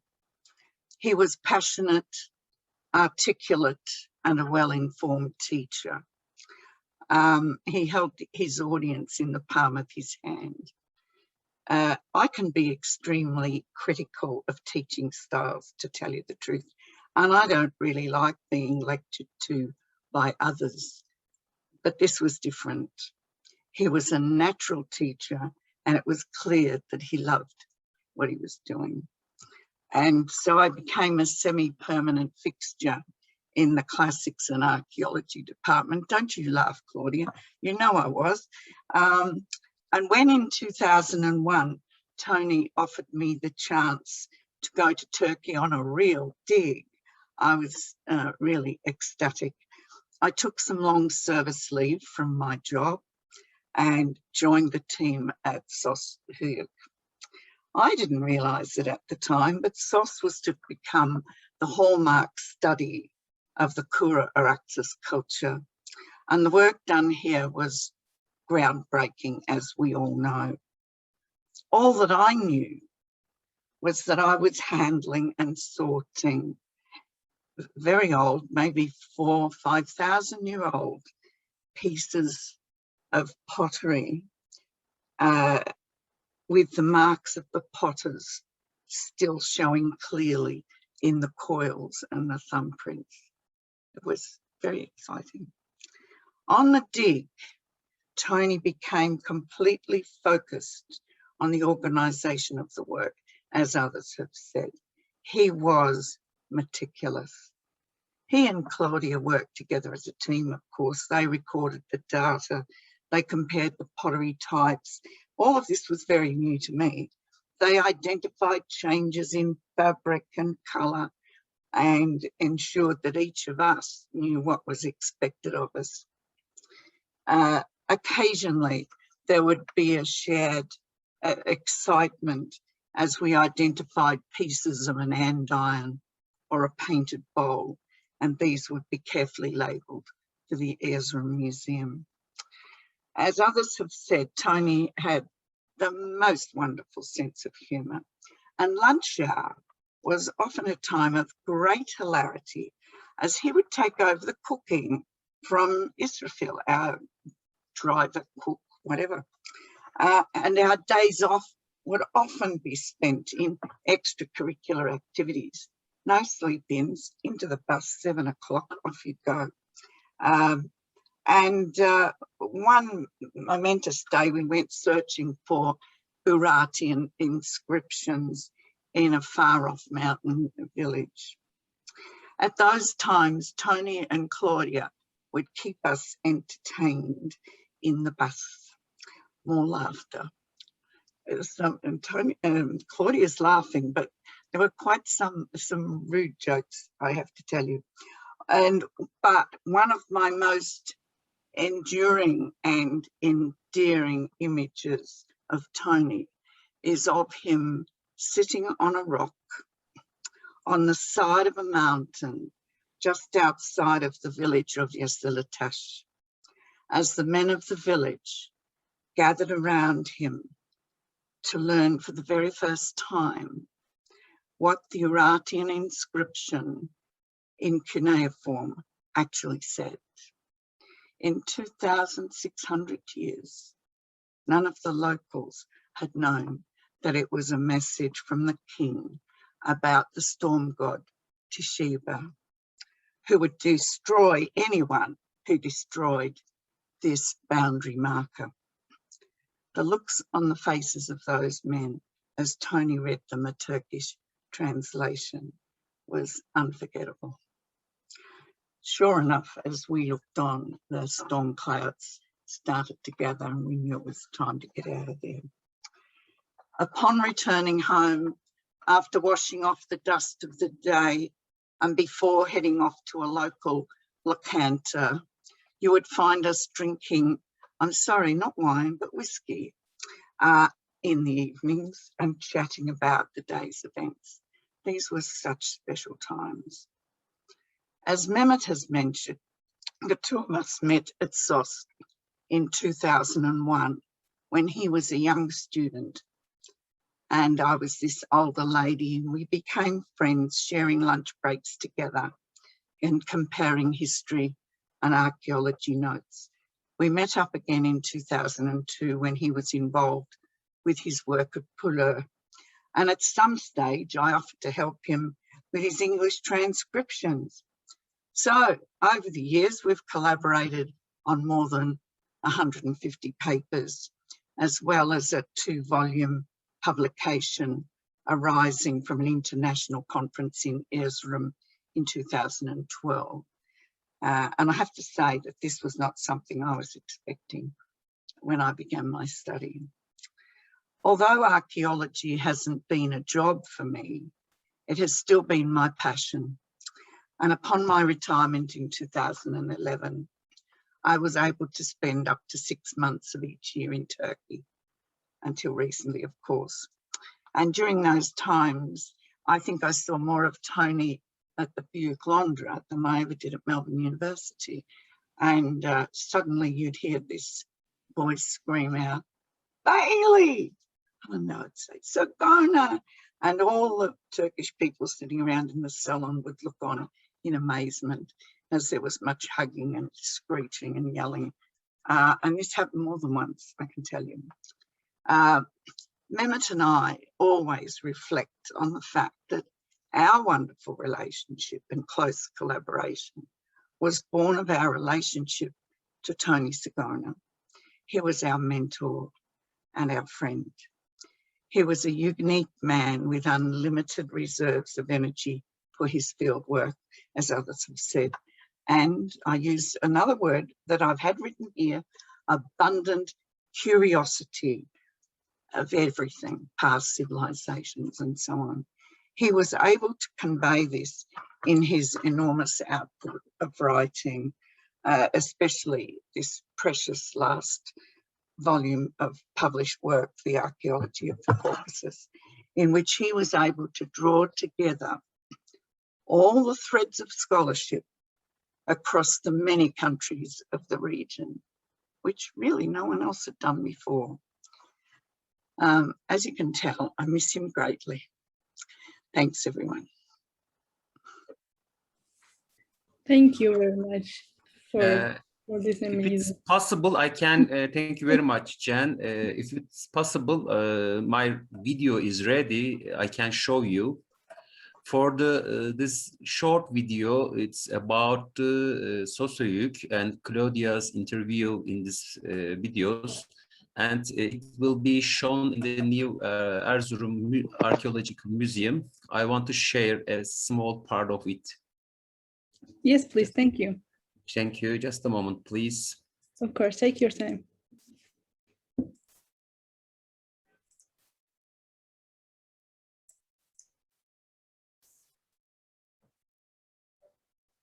Antonio and I excavated the site of Sosoyuk from 1994 through to 2000. Sosoyuk is a multi-period site located in the Pasla Plain, east of Erzurum. We were able to find through our excavations that the site had been occupied from late Chalcolithic times right through to the medieval. Our aim for being there was that we wished to establish a cultural sequence for the region, and this we were able to do through our excavations. Most excavations have their fair share of surprises, and one that we found at Sosoyuk was a monumental wall that had been built during the late Chalcolithic period. It doesn't seem that they built this wall to actually surround the entire site, for indeed houses were built on both sides. It would seem that perhaps that they wanted to divide this culture, or the people who live there, into separate areas. So perhaps people living within the wall were an elite group, perhaps the rulers of the society. Memories. So, Dr. Marcella Frangipane, are you ready to? Yes. Thank you. Thank you to you, and thank you to the organizer. This is really, I can say, also a moving occasion for me. Since unfortunately, I had not the opportunity to really work with Tony in the field or in other occasions, but I met him for a long time, every year in the Turkish Symposium on Excavation and Research in Turkey. And so we had the opportunity to discuss things together, to exchange ideas, and I appreciated very much his view of things and his methods, because there is another thing that I want to say that is more personal. I think that Tony, besides being a very good scholar and very brilliant scholar, was a great human being. And this was very clear from his eyes, from his smile, and from his behavior. So, and I think that, I personally think, not only in the case of Tony, but many other scholars that I met in my life, that the two things go together. So a great scholar is also a great person, usually. And if you are a great person, you are also a great scholar. So the two things are really, in my opinion, very closely linked. So you asked me to speak about the contribution of Tony to the archaeology of Anatolia, and particularly Eastern Anatolia.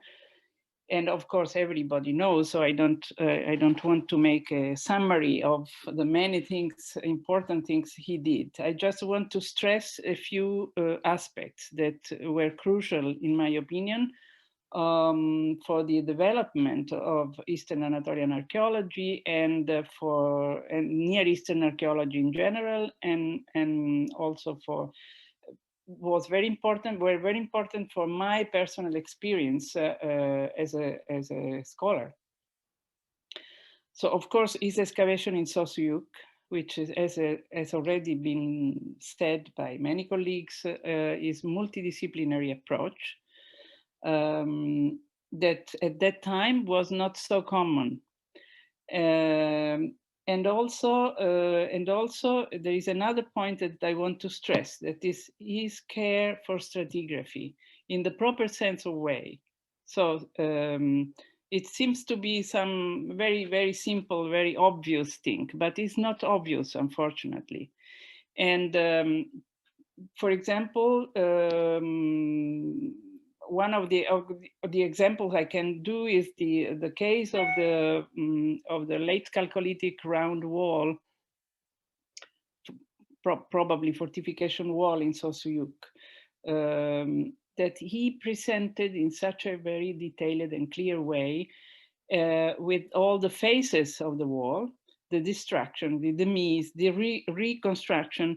And this was very important for the general reconstruction of the history of the site. So stratigraphy as the basic method to go on and really reconstruct history. And so the other aspect of that I appreciated very much always in Tony approach is the wide perspective, historical perspective. And you speak about this crossing border, and that is clearly one of the aspects of this perspective. And this is, the proof of this is in the synthesis, in the regional synthesis he wrote in many cases about Caucasus, about Eastern Anatolia, Anatolia in general, that demonstrate his capacity to have a comparative approach, comparing things in their structural, organizational aspects, not formal, not only formal. And in this way, he could reconstruct the complex dynamics of interactions between different groups, looking at the multi-directional movement of things, transmission of things and ideas and models. And so looking at the foreign elements in a very, very deep and far-reaching way. And so the relationship between Anatolia and Caucasus, but also between these two regions with the Upper Mesopotamia, so to the south, looking at the complexity of this relationship. And in this context, I would stress one of the main concepts that Tony elaborated and that was very crucial also for our work at Aslan Tepe.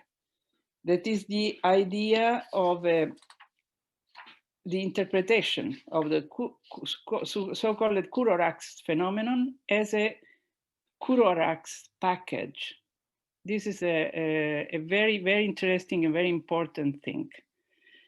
In the sense of, this means the recognizing a network, a communication network about different communities. And he said crystallized through the active communication between communities of the highlands. That is a crucial concept to understand many things. This reality is very, very complicated, but this concept made possible to recognize many and to reconstruct coherently many different aspects. And for example, in Aslan Tepe,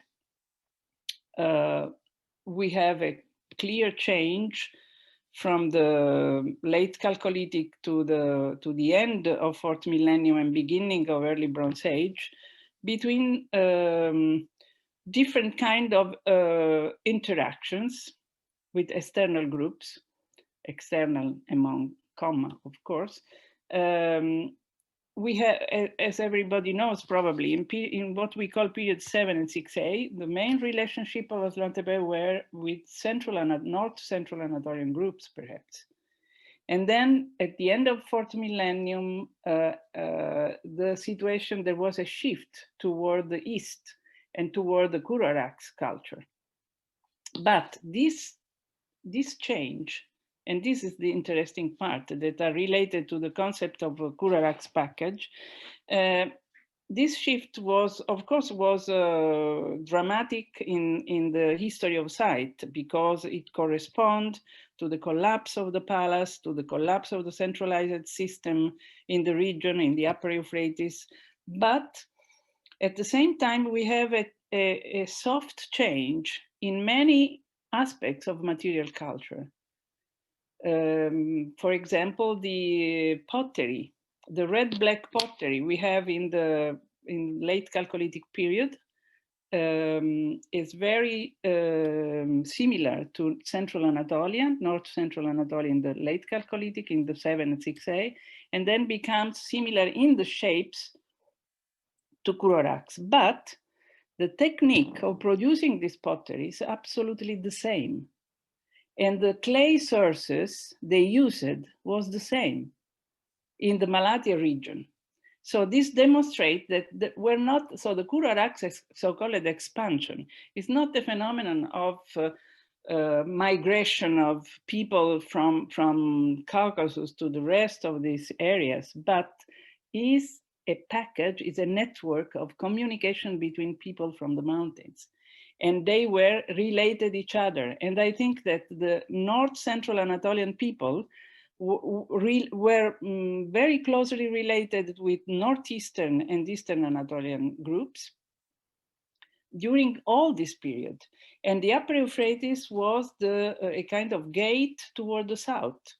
So they looked at the Upper Euphrates region as a kind of vent to the south for probably also a kind of market, again, between comma, for their products, dairy products, wool, perhaps metals. So this idea was crucial to understand this transition and this transformation we can document at Aslan-Tepe in detail. And this has also another important influence on the concept that was mentioned before, about the economy of the Kuraraks groups. Were they pastoral nomads, as it was the main concept in the past, or agropastoral communities, as Tony has correctly said? Yes, they were agropastoral. They were not nomads in the sense of long distance movements or things like that. But I think that is perfectly in keeping with this concept of agropastoral groups, the idea that within these communities, there must have been specialized pastoralist groups, components of the community that moved with seasonal movements from the village and came back, as it happens in many also ethnographic cases. And this made people meet each other and communicate and interact each other without moving over long distances, because as also Giulio Palumbi has demonstrated, the so-called Kuraraks-related people in Malatya were not from Caucasus. They were probably living around the Malatya plain, but they were part of this network. So, and I am so sad that I cannot discuss anymore these things with Tony, because I'm sure we would have understand each other perfectly. And I'm grateful to him for this very clear, but also illuminating, highlighting ideas. And then the last thing I want to mention is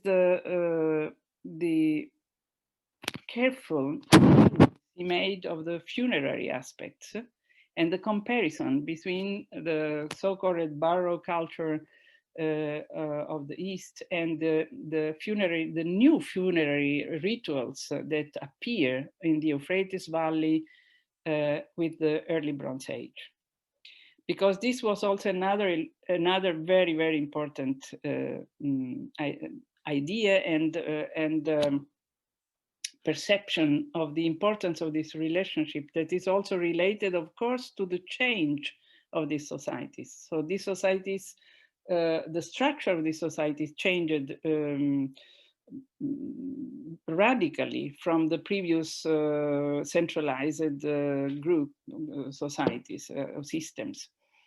But the relationship within this network was crucial also to the spreading of these new symbols, new ideas, new ways of representing elite people. And again, I just want to conclude saying that I am also very sorry that we are not able anymore to go and to visit with Tony new sites on the Tigris area like Bashuruyuk that is very crucial to demonstrate many of the ideas that Tony had already expressed in his life. So I just want to thank everybody and thanks Tony for his contribution. And thanks to Claudia that is present here, and I want to address to her my best and warmest greetings. Thank you. Thank you very much. Thank you to our all panelists for the truly amazing talk and amazing details about Antonio Sagona. So I'm announcing a 5-minute break, and then we are all back for our fourth panel and more memories about Sagona. Thank you. We have really amazing inspirational talks. So we are a little bit behind our planned schedule. If you will stay with us till the end, we will be very happy. And yeah, Darren, do you want to kick off our final last panel? Yeah, welcome everyone back from the break. Yeah, so I'll be facilitating panel 4. Yeah, I am Darren Berline, an architect and early stage researcher in post-Soviet urbanism and identity, based at the University of Cape Town in South Africa. Yeah, so our final panel looks towards contemporary and future practices of archaeological research of the Southern Caucasus. And it's increasingly and how it increasingly is reliant on the application of scientific techniques for the analysis of cultural materials. So as the capabilities of archaeological science continue to expand, so too does our responsibility to survey, document, and conserve sites. These studies involve sophisticated field methods and excavation techniques with rigorous theoretical frameworks that yield more grounded and plausible results, kind of disrupting our thoughts and kind of previous archaeological findings. So new techniques involve better collaboration too, that transcend political boundaries, and Sagona's work also continued in this region, generated these constructive and profound collaborations between Western and local scholars of the Southern Caucasus. So our next set of panelists, Abby Robinson, has extensively surveyed the Samskhe-Javakheti region of Southwest Georgia in her PhD. Her focus revolves around material culture, incorporating both ancient texts and GIS analysis. Jessie Burkett-Rees is a senior lecturer in archaeology at Monash University. Her research primarily focuses on GIS and digital modeling techniques, investigating human use of riverine systems and fortified landscapes of the Samskhe-Javakheti in Georgia. Jessie and Abby have both worked closely with Tony Sagona as he supervised their PhDs. Mitchell Rothman, an emeritus professor of anthropology and archaeology at Widener University. In recent years, Mitchell has focused on the nature of the Kura-Araxes society in the Caucasus and migrant diaspora. And finally, Sarita Paz is a teaching fellow in the Unit of Culture Research at the Porter School of Cultural Studies at Tel Aviv University.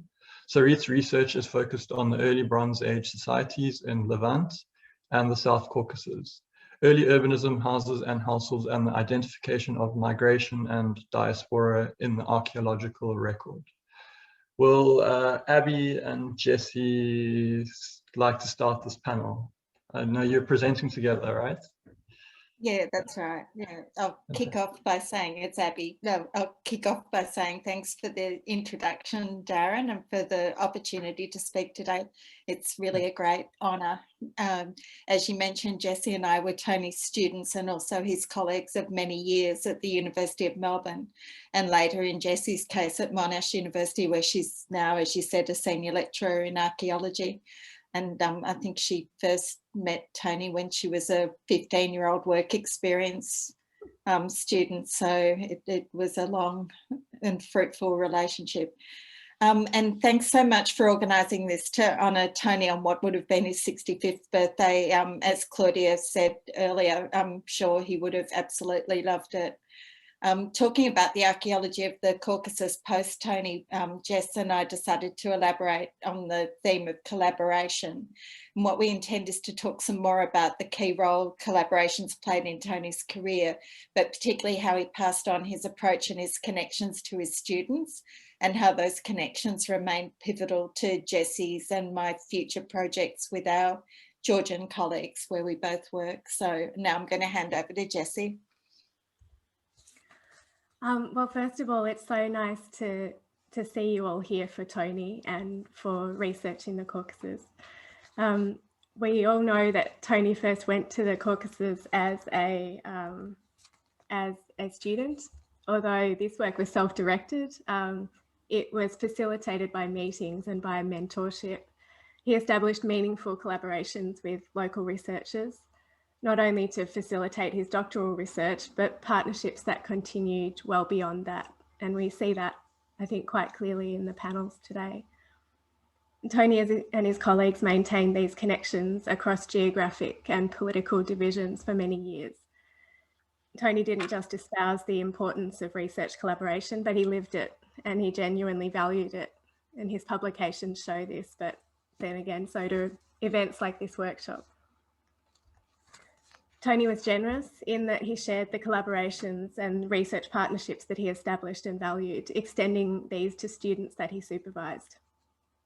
And there are many of us present today and outside this panel who were students of Tony's and who could speak to his generosity in this respect. It was Tony who put me in touch with Karen Rubinson, with Mikhail Abramishvili, and many others. And I'm sure many of us have similar stories to share. Tony's collaborative approach enabled students to develop into new researchers and collaborations to be carried on. This was true mentorship because it was not only supervision or facilitation of research opportunities, but modelling of research methods and manners, training in the importance of meaningful research collaborations, in generous scholarship, and in the diplomacy that Tony was so skilled in. So a development that was fostered by Tony in association with the excavation that he co-directed with Georgian colleagues at Choboreti and Rabati was the landscape survey around these sites. And this project involved early career researchers from Australia and from Georgia. And it was a successful collaboration. It provided Tony with survey information relevant to his excavation project, and it provided my colleagues and I with experience. And I see Will Anderson from that project is here with us today as well. So once again, Tony provided opportunities for collaborative research with himself, but also with local researchers.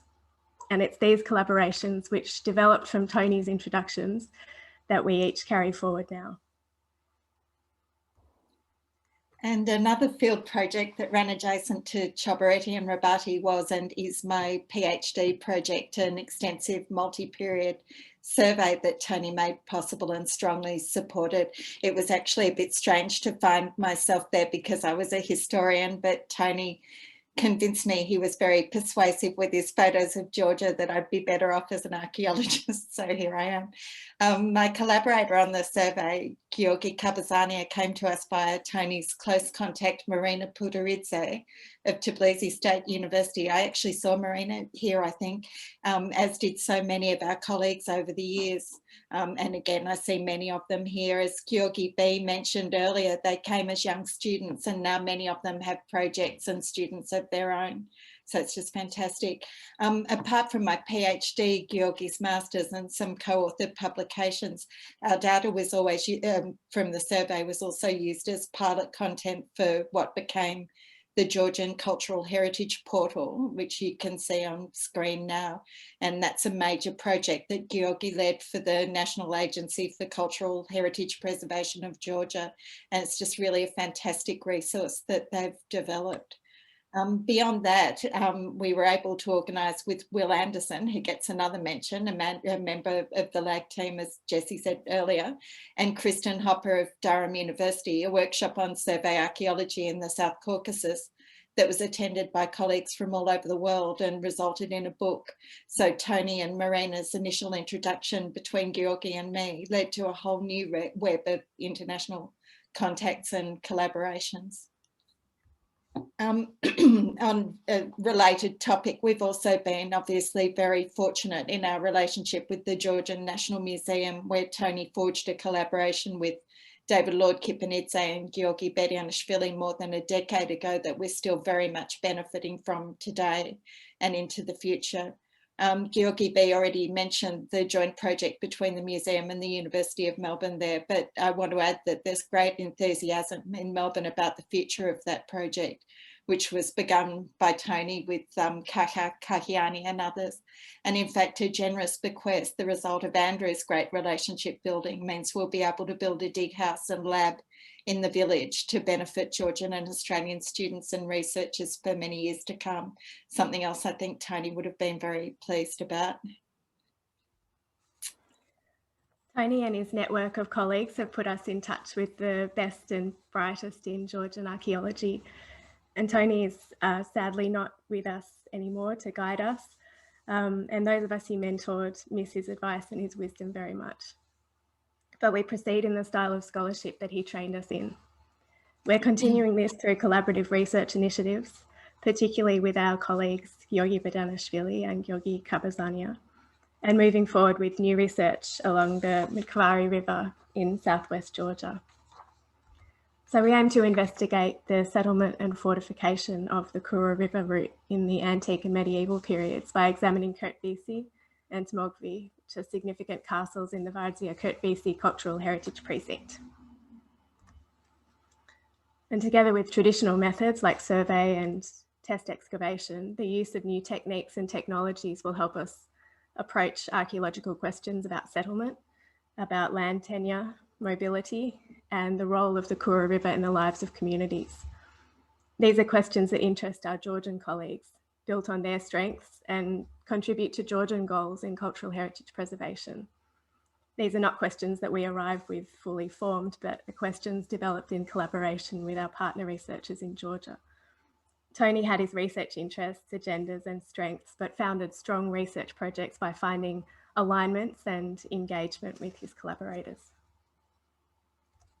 So advances in technology will play a large part in our future projects in Georgia, more so than ever in the current circumstances while we can't travel.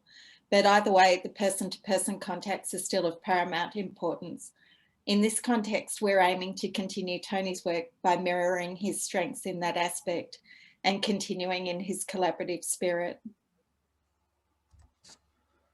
And I think many of you might have spoken today about the future of archaeology in the Caucasus. We're fortunate to, and we highlight Tony's collaborative approach. We're a long way from the Caucasus in Australia. One of the things that Tony's approach to research taught us is that collaborative research in which these meaningful partnerships are established can take place across long distances.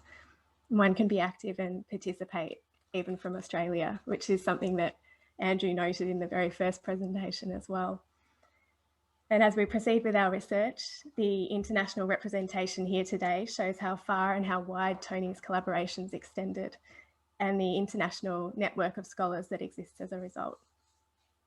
So thanks to our organisers today and for all of you to be here and to share your memories about Tony. Thanks very much. Thank you so much, Abby and Jesse. We'll move on to Mitchell Rothman. Mitchell? Hello, I'm here. Oh. Can you hear me? Yes. Okay. Tony for me was as much of a friend as a colleague. And really, to my mind, he opened up the South Caucasus as a subject for many of us who are outside the region. Instead of telling more stories, of which we've heard some wonderful ones today, though, I thought the best way to honor him was to talk about some issues that he and I discussed about the future of study there. And if you don't mind, to try to keep within my time, I'm going to actually read it. Archaeologists primarily answer 5 questions with their data: where, when, what, how, and why. It is my hope that answering the why question is the goal that we have going forward. If, for example, we want to understand why the Kororaksis cultural tradition came into existence, why those carrying that tradition migrated, and why it transformed into a very different society and culture in the early Kurgan period, we need to address some key issues. One is chronology. Tony and many of us have spent much time on the when and where. We are still using a relative chronology largely based on pottery style and the utility of archaeological cultures. Anyone who's studied the Caucasus knows how great the variability is from place to place in production and style. We need to recognize that an absolute scale for time is necessary based on radiocarbon and a whole new set of techniques that are in development and stratigraphy. Time has to be an independent variable and change in style and other issues dependent ones. I think we need to move beyond the idea of archaeological culture. I would suggest analytically we reserve the term culture as the mental part, that is the ideological, customary, symbolic, ritual realms, and separate it from the societal, that is the elements of economic, political, and social behaviors in organization. One of the very few areas where Tony and I disagreed was on when the Kororaksis tradition could be said to be over. Because some of the elements of handmade black burnished pottery tradition continued after 2500. Tony argued that the Kororaksis continued to 1600 BC. To me, the Kororaksis package is not just the pottery, ritual paraphernalia, etc. It is also a distinctive life way. So the transition from the relatively peaceful, largely egalitarian, settled agro-pastoral life way of the Kororaksis to the mostly mobile, militaristic one with leadership of rank and even possibly authority of the early Kurgan period is a major change that pottery alone simply cannot explain. Explaining the Kororaksis migrations, sorry, Marcella, from the point of view of the Caucasus, they were migrations, but there's not a single migration, but a whole series of outward movements of groups over hundreds of years cannot be done simply by using a pattern of where and when these cultural traditions appeared outside the homeland. To get there, we need a much deeper understanding of what the Kororaksis was. This search for its world or life ways takes us into the broad realm of the what and how. Our scientific colleagues are giving us even greater information on what plants people grew, what animals they raised, what their natural landscapes were like, what kinds of technologies they had, as well as what sorts of built spaces they created. Along with these, we need to investigate the how questions. Those include, to name but a few, how did they produce the goods they used? How did they define their divine and secular ideology with symbols and rituals? How did they build those buildings? Most importantly, however, the question how relates to the relationships created to carry out their many economic processes, to organize how decisions were made, how social networks were constructed. To create a picture of their lifestyles, we need to answer all these questions and more. To do so in the future, we need to share more information. The problem with typology as a basis for lifeway investigation is that by its very nature, typology reduces the messiness of reality into the normal, i.e. typical. But finding the dynamics of change in lifestyle requires us to look at the outliers as well as the normal and the differences in space and time. Can we measure standardization, a key to workshop as opposed to household production, with the typology? We have the World Wide Web. Why not use it to produce greater information and data so we can analyze instead of just what we can publish on paper. We also need to provide greater information on a series of objects that we tend to ignore.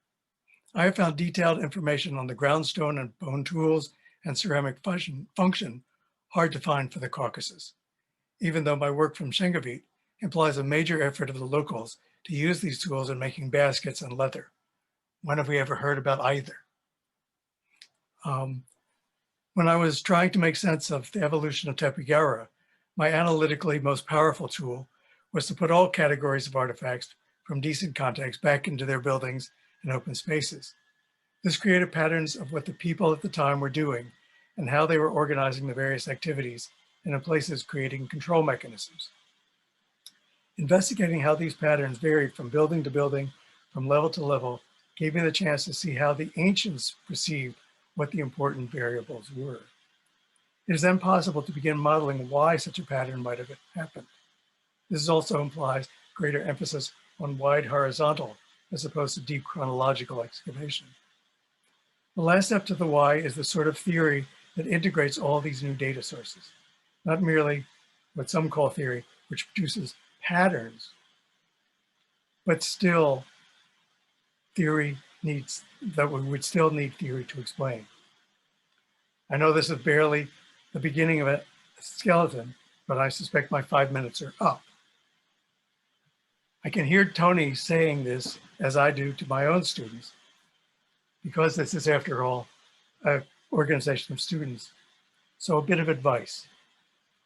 Do not be afraid to ask questions, to step outside the currently popular viewpoints, and to follow your search for answers wherever they take you. Read as much as you can about traditional societies, so you do not force your 21st century understanding onto the past. Define for yourself a big problem, and always ask yourself if your research really is moving our field toward an answer. Thanks. Well, thank you very much, Mitchell, for that. Sarita, you ready?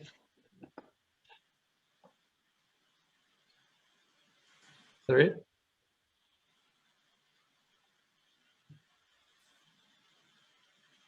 I can't hear you, Sarita. I don't know if anyone else is experiencing the same. Yeah, we can't hear you, sorry. Oh, there we go. Perfect.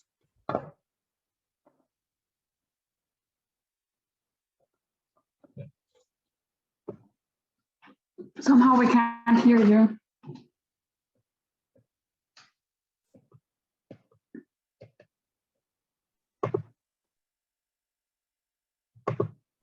No.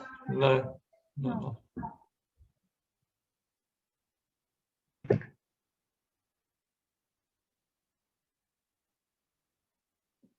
No. Perhaps go into your preference on your computer and turn your sound on your computer. We did hear you for a brief moment, Sarita. Maybe would you like to log off and come back again, Sarit? Yeah, is that will be great? Okay, perfect.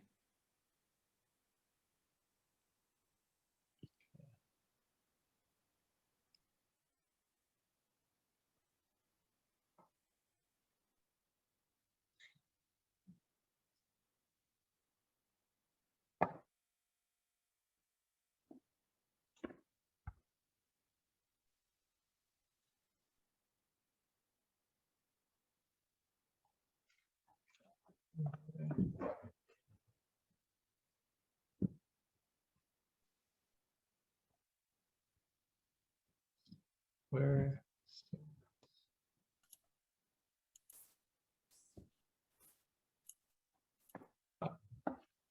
Can you hear me now?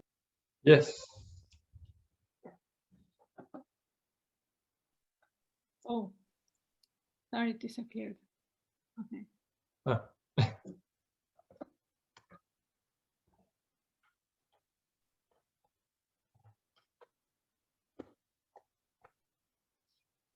Okay. Can you hear me now? Yes. Yes. Thank God, I hate high tech. Okay, so thank you for having me. And I will not show any presentations, just gonna talk. And I feel I'm connecting to a lot of things that have been said before, since I've been asked to talk about where we are heading in the future of archaeology in the Caucasus. I also find myself very much in line or continuing what Abby and Jesse and Mitchell just said. So it's clear that I think from everything that we hear and see in this gathering today, that Tony was not only a great scholar, but a wonderful person, like everybody said, and clearly truly missed. But it's very clear that his legacy is very much with us. And I feel he opened the path really for many archaeologists that work not only in the Caucasus and Anatolia, but in other places. And definitely, like you said, for all of us who study the Kura-Araxes culture.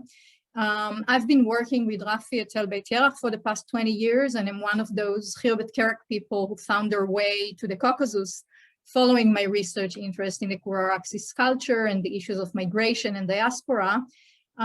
Mainly subjects of cultural retention and diversity.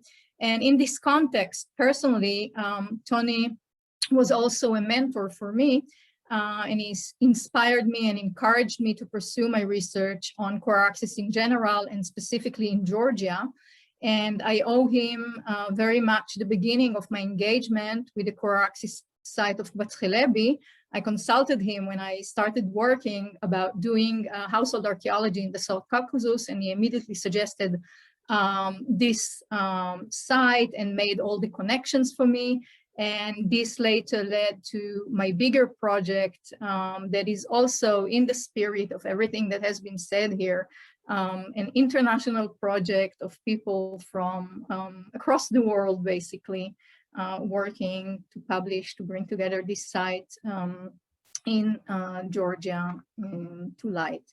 So, along the way, the few years that I did work or communicated with Tony, he was very supportive and always available with good advice and helped in whatever way possible. And from the very beginning of our correspondence, and then later when we met in the many conversations that we have, he talked to me always on the same level, very informal, super nice, always very curious and open to new ideas. And since his passing, I often find myself, and with my Bat Chelebi team members, India Jalabadze is here, he can testify that many times I'm asking, what would Tony say or do when working on various aspects of our research? So he's definitely very much missed. So I feel we, not just me, have an unfinished conversation. And I think also, but when it comes to research, that it can be a good thing. It is the very nature of ongoing processes that advance research. So as clearly seen today, I think Tony still plays an important role in this conversation. We all build on the foundations he laid, use the substantial body of work that he published, his valuable ideas that we still discuss, and all the professional and personal networks that he established. So the question is, what should we do to continue this conversation and move forward?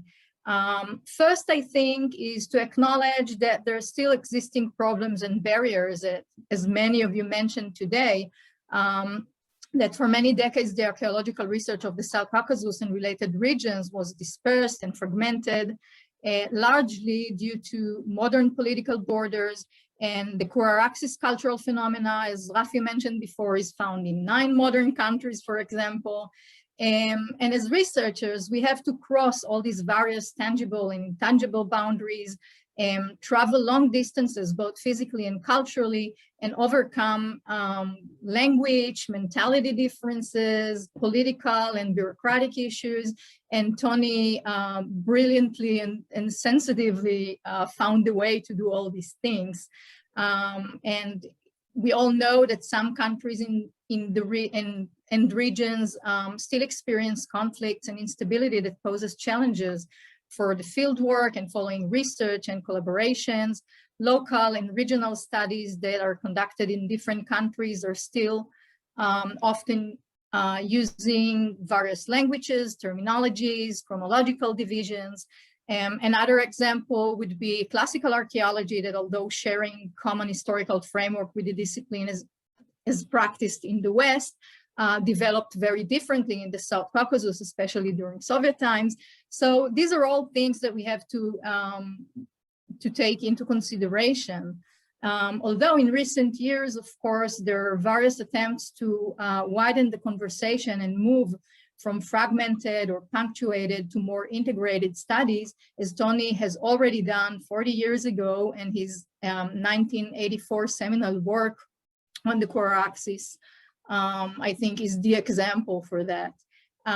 Various studies that cross-cut geographical and political boundaries have been initiated recently. Attempts have been made to establish common grounds for a more unified and coherent discourse for the archaeology of the South Caucasus in different periods. For the Caucasus, several workshops, conferences, volumes brought together many scholars and have started to induce wider discussions. A growing number of international collaboration, multi-scholar, interdisciplinary projects are conducted throughout the Caucasus dispersal areas. And there are many such international expeditions and collaborations of other archaeological periods as well. And Tony really took interest in this and had listed in a couple of publications the expeditions and projects working in different countries and archaeological periods throughout the South Caucasus. Alongside conducting more in-depth local and specialized research, I think it is our task to further pursue the integration of individual studies into wider cultural narratives. The micro-scale engagement with daily life, such as household archaeology and various specialized studies, gradually start to fill in the gaps in the macro scale works. But these bottom-up studies should also be continuously combined with wider methodological and theoretical framework. For the Caucasus, for example, this would include those of migration and diaspora studies. I envision, for example, works that use what we call a multi-sided archaeology approach, drawing on multi-sided ethnography. This is not simply including many archaeological sites in a research, nor simply comparative studies. It is related to how archaeological culture is viewed, not just as a regional entity at a particular scale, but also, or more so, as a moving assemblage of connected and at time contrasted topoi. And that means actively tracing and following the various links and particular networks wherever they may lead. It would entail empirical projects of working with bits and pieces and connecting sites up, moving through a series of locales and materials and their implicated relations. And this is very much what Tony, started or did, and we're trying to follow. I think we should frame it more methodologically, more clearly. And I know this relational approach can be challenging, but it might also offer us an alternative to conventional area or period specializations. And it thus can help us to open up the conversation, widen the networks, and include more people and more topics in the conversations. I would finish by saying that I think we're on the right path, but there is still a long way to go. And it should be in the interest and responsibility of each and every one of us to take part in these efforts. The seemingly small thing of reading other people's work and actually interacting with them and having a conversation when we write papers, not just publishing the material from our excavations or specific specialized case studies. I think that's a way to open up the conversation with scholars from different countries and regions. And of course, meetings and conferences are also always good, but not always easy to attend. And in this respect, I think that while the pandemic has posed us with many difficulties and restricted our traveling and field work, it has opened this online meetings world that facilitates interactions and participation. And I think it can be harnessed to our benefit also in the post-pandemic world. This initiative of the Caucasus Through Time Network by this young generation of students that brought us together here today, I think it's wonderful. And hopefully it will foster and advance further more or less formal interactions. I also hope for a more continuous discourse or conversation among the many institutions and organizations involved in the archaeology of the region. And finally, I would also like to mention AWA, the new International Association for Archaeological Research in Western and Central Asia, that aims to offer more possibilities also for young colleagues in this respect. So I think it can be another place where we can start building or continue building our connections. I'm curious and excited to continue our unfinished conversation and know that Tony, wherever he is, will always be a part of it. Thank you all very much. Thank you so much, Sarit. And thank you very much to all the panelists today. And that brings us to a close of well, to the close of the panels, and we open now to discussion from anyone else who's been part of this talk today. We do have, so if you would like to speak, you can raise your hand or yeah, or put it in the chat box and we will attend to you. Yeah, if you'd like to share a memory or some, you know, a moment you've had with Tony Sagona at some point, or just some comments, please feel free to share. Yeah.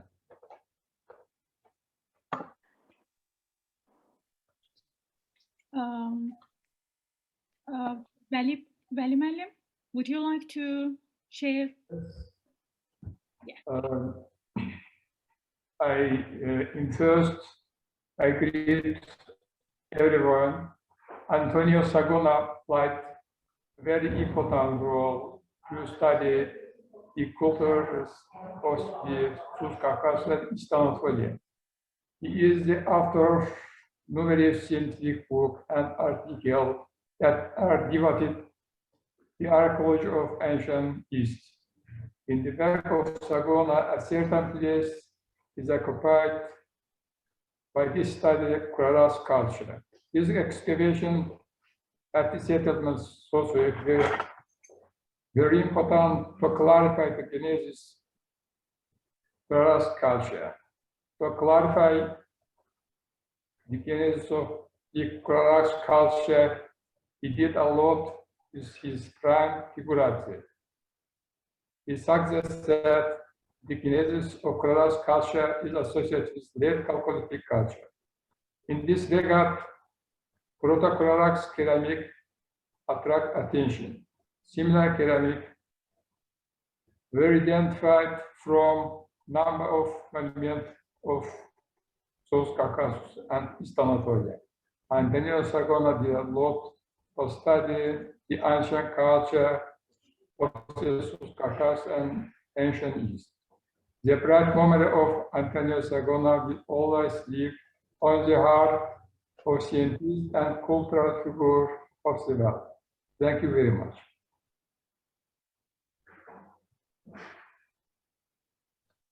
Thank you very much, Veli.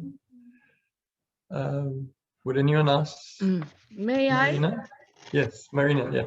I'm from Georgia, Marina Puturidze. I'm very glad to see all my colleagues here together and my students and ex-students. Tony, I know since many, many years. Even I was thinking how long I know, but it seems to me that I know all my life because we met in Georgia perhaps more than 20 years ago, or rather more. He was a brilliant scholar. I consider him as one of the brilliant scholars with bright mind. And as concerns his personal features, he was very honesty, with a high reputation, very friendly, and with very best personal features. So I remember his warm relation with many of my Georgian colleagues. And with my students, most of them were participators, my ex-students and current doctors as well, in his expedition in Jobareti and other places. So they got best field experience in his expedition. Tony, for me, will remain as one of the open-minded scholars who never limit his interest with one certain period or issue like chronology or the region. No, he looked to the problems in much wider perspective. Therefore, I consider him as one of the brilliant scholars. We missed him very much, not only Georgian, not only Georgian archaeology, but I think all scholars. And it was very well represented by many of my colleagues in this conference. So thank you. Thank you very much, Marina. Do we have any other comments? Yes, Sarita, yeah. Yeah, so many thanks first of all for this great events. I just want to share one memory because I think I consider myself so indebted to Tony, my work, my scholarship. And I just want to share one memory that in 2006, when I was a young master's student and was working on the excavation of Kohna-Pasca tapestry material and was so confused about the Kura-Araxes chronology, terminology, and also materials, I have thought, okay, I just send an email to Antonio Sagona and ask him my questions. And I just found his email on the internet. And by my mistake, I sent my email to Claudia Sagona, and she kindly actually sent Tony's email to me. And I wrote my email to him. And back then in 2006, he so kindly wrote a long email to me, answered all my questions, and even so generously, he sent his articles about Sosiux and the published material of Kura-Araxes from Melbourne to Tehran in Iran to an unnamed student.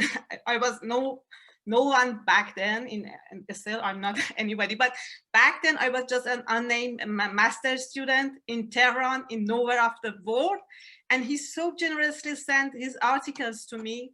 It was a kind of precious gift for me back then, that how generous a brilliant scholar could be.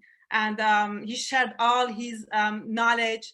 And I'm sure, I mean, we have heard a lot about his contributions in Southern Caucasus and Eastern Anatolia. Unfortunately, as an Iranian archaeologist, we were not so fortunate to have him in Iran.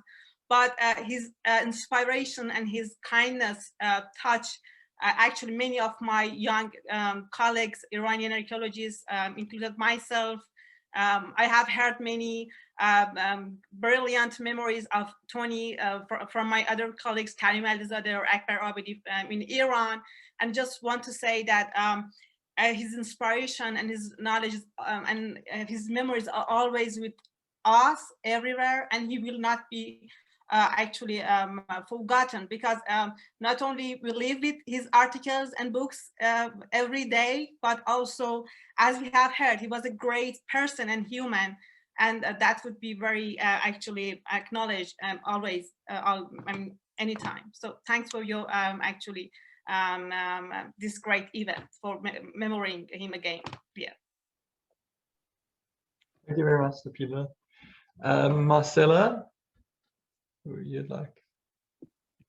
No, just a very small few words to specify to Mitchell Rothman that I don't want to deny any possible migration of the Kura Access people, but the problem is how to explain the roots of this phenomenon. And I think the roots in the Chalcolithic are, as Tony said, a kind of local network of local in the sense of a very vast region of interrelation and interactions. And of course, what happened in the third millennium can also be migrations. I don't want to deny this.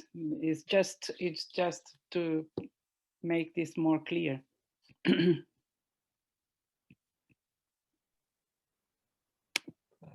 Thank you, Marcella. If we have any other final comments, I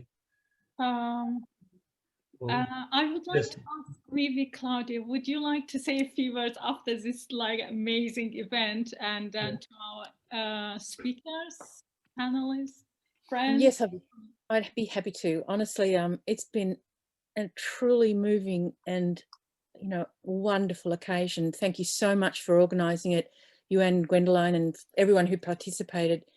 Like I said before, Tony would have been overwhelmed. If I can just share one thing with you, there was one occasion before he got terribly sick, and he was sitting in the lounge room here, and he said to me, "Do you think anyone will, really think about my work in a few years' time?" And he said, maybe I've wasted my time all these years. He was having one of those down moments. Not that he had those very often, but just as the words were leaving his lips, his email pinged. And of course, Tony lived on the email, and you're probably all aware of that by just the people saying how he answered emails, no matter what part of the world you're in, no matter what level you were with your careers. But anyway, the email pinged, and it was an email from a person in Turkey saying that his book had been translated, one of his books had been translated into Turkish, and he'd had no idea that it was being translated. And I just sat there with a smirk on my face, and I didn't have to say anything, that it was already obvious that people were valuing his work, and it was spreading in all different ways. And I have to tell you that I got an email from Cambridge University Press, who published his book on the Caucasus, and apparently it's going to appear in Chinese. So, well, it's in the pipeline, possibly. So, he's out there, his work carries on. And really, everyone who is here today is carrying his work forward. And I'm very, very grateful for that. Thank you. Thank you very much, Claudia. Thank you. And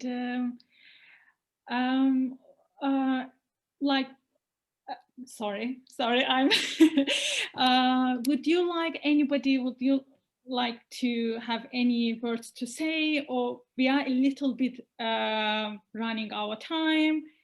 If not, just conclude with Gwen. Is everybody okay with that? Okay, so, and thank you very much, everybody. I have to say, I must say, what a day.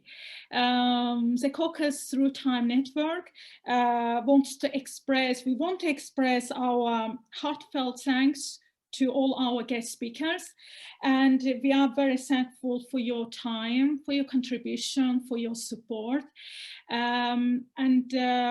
Thanks to everyone who joined to our event and made it even more special. And we hope you liked the event. We hope that it was inspiring, thought-provoking, enlightening, inspirational for all of you, for all of us, including me, for future taking it with me, all these advices, suggestions, comments.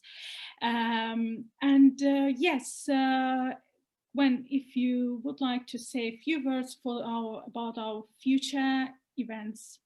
Let me, quickly put up our contact information. So yeah, thank you for everyone who has contributed, and thank you for the organizers, Norman, Mokta, Maria, Mariam, and Darren.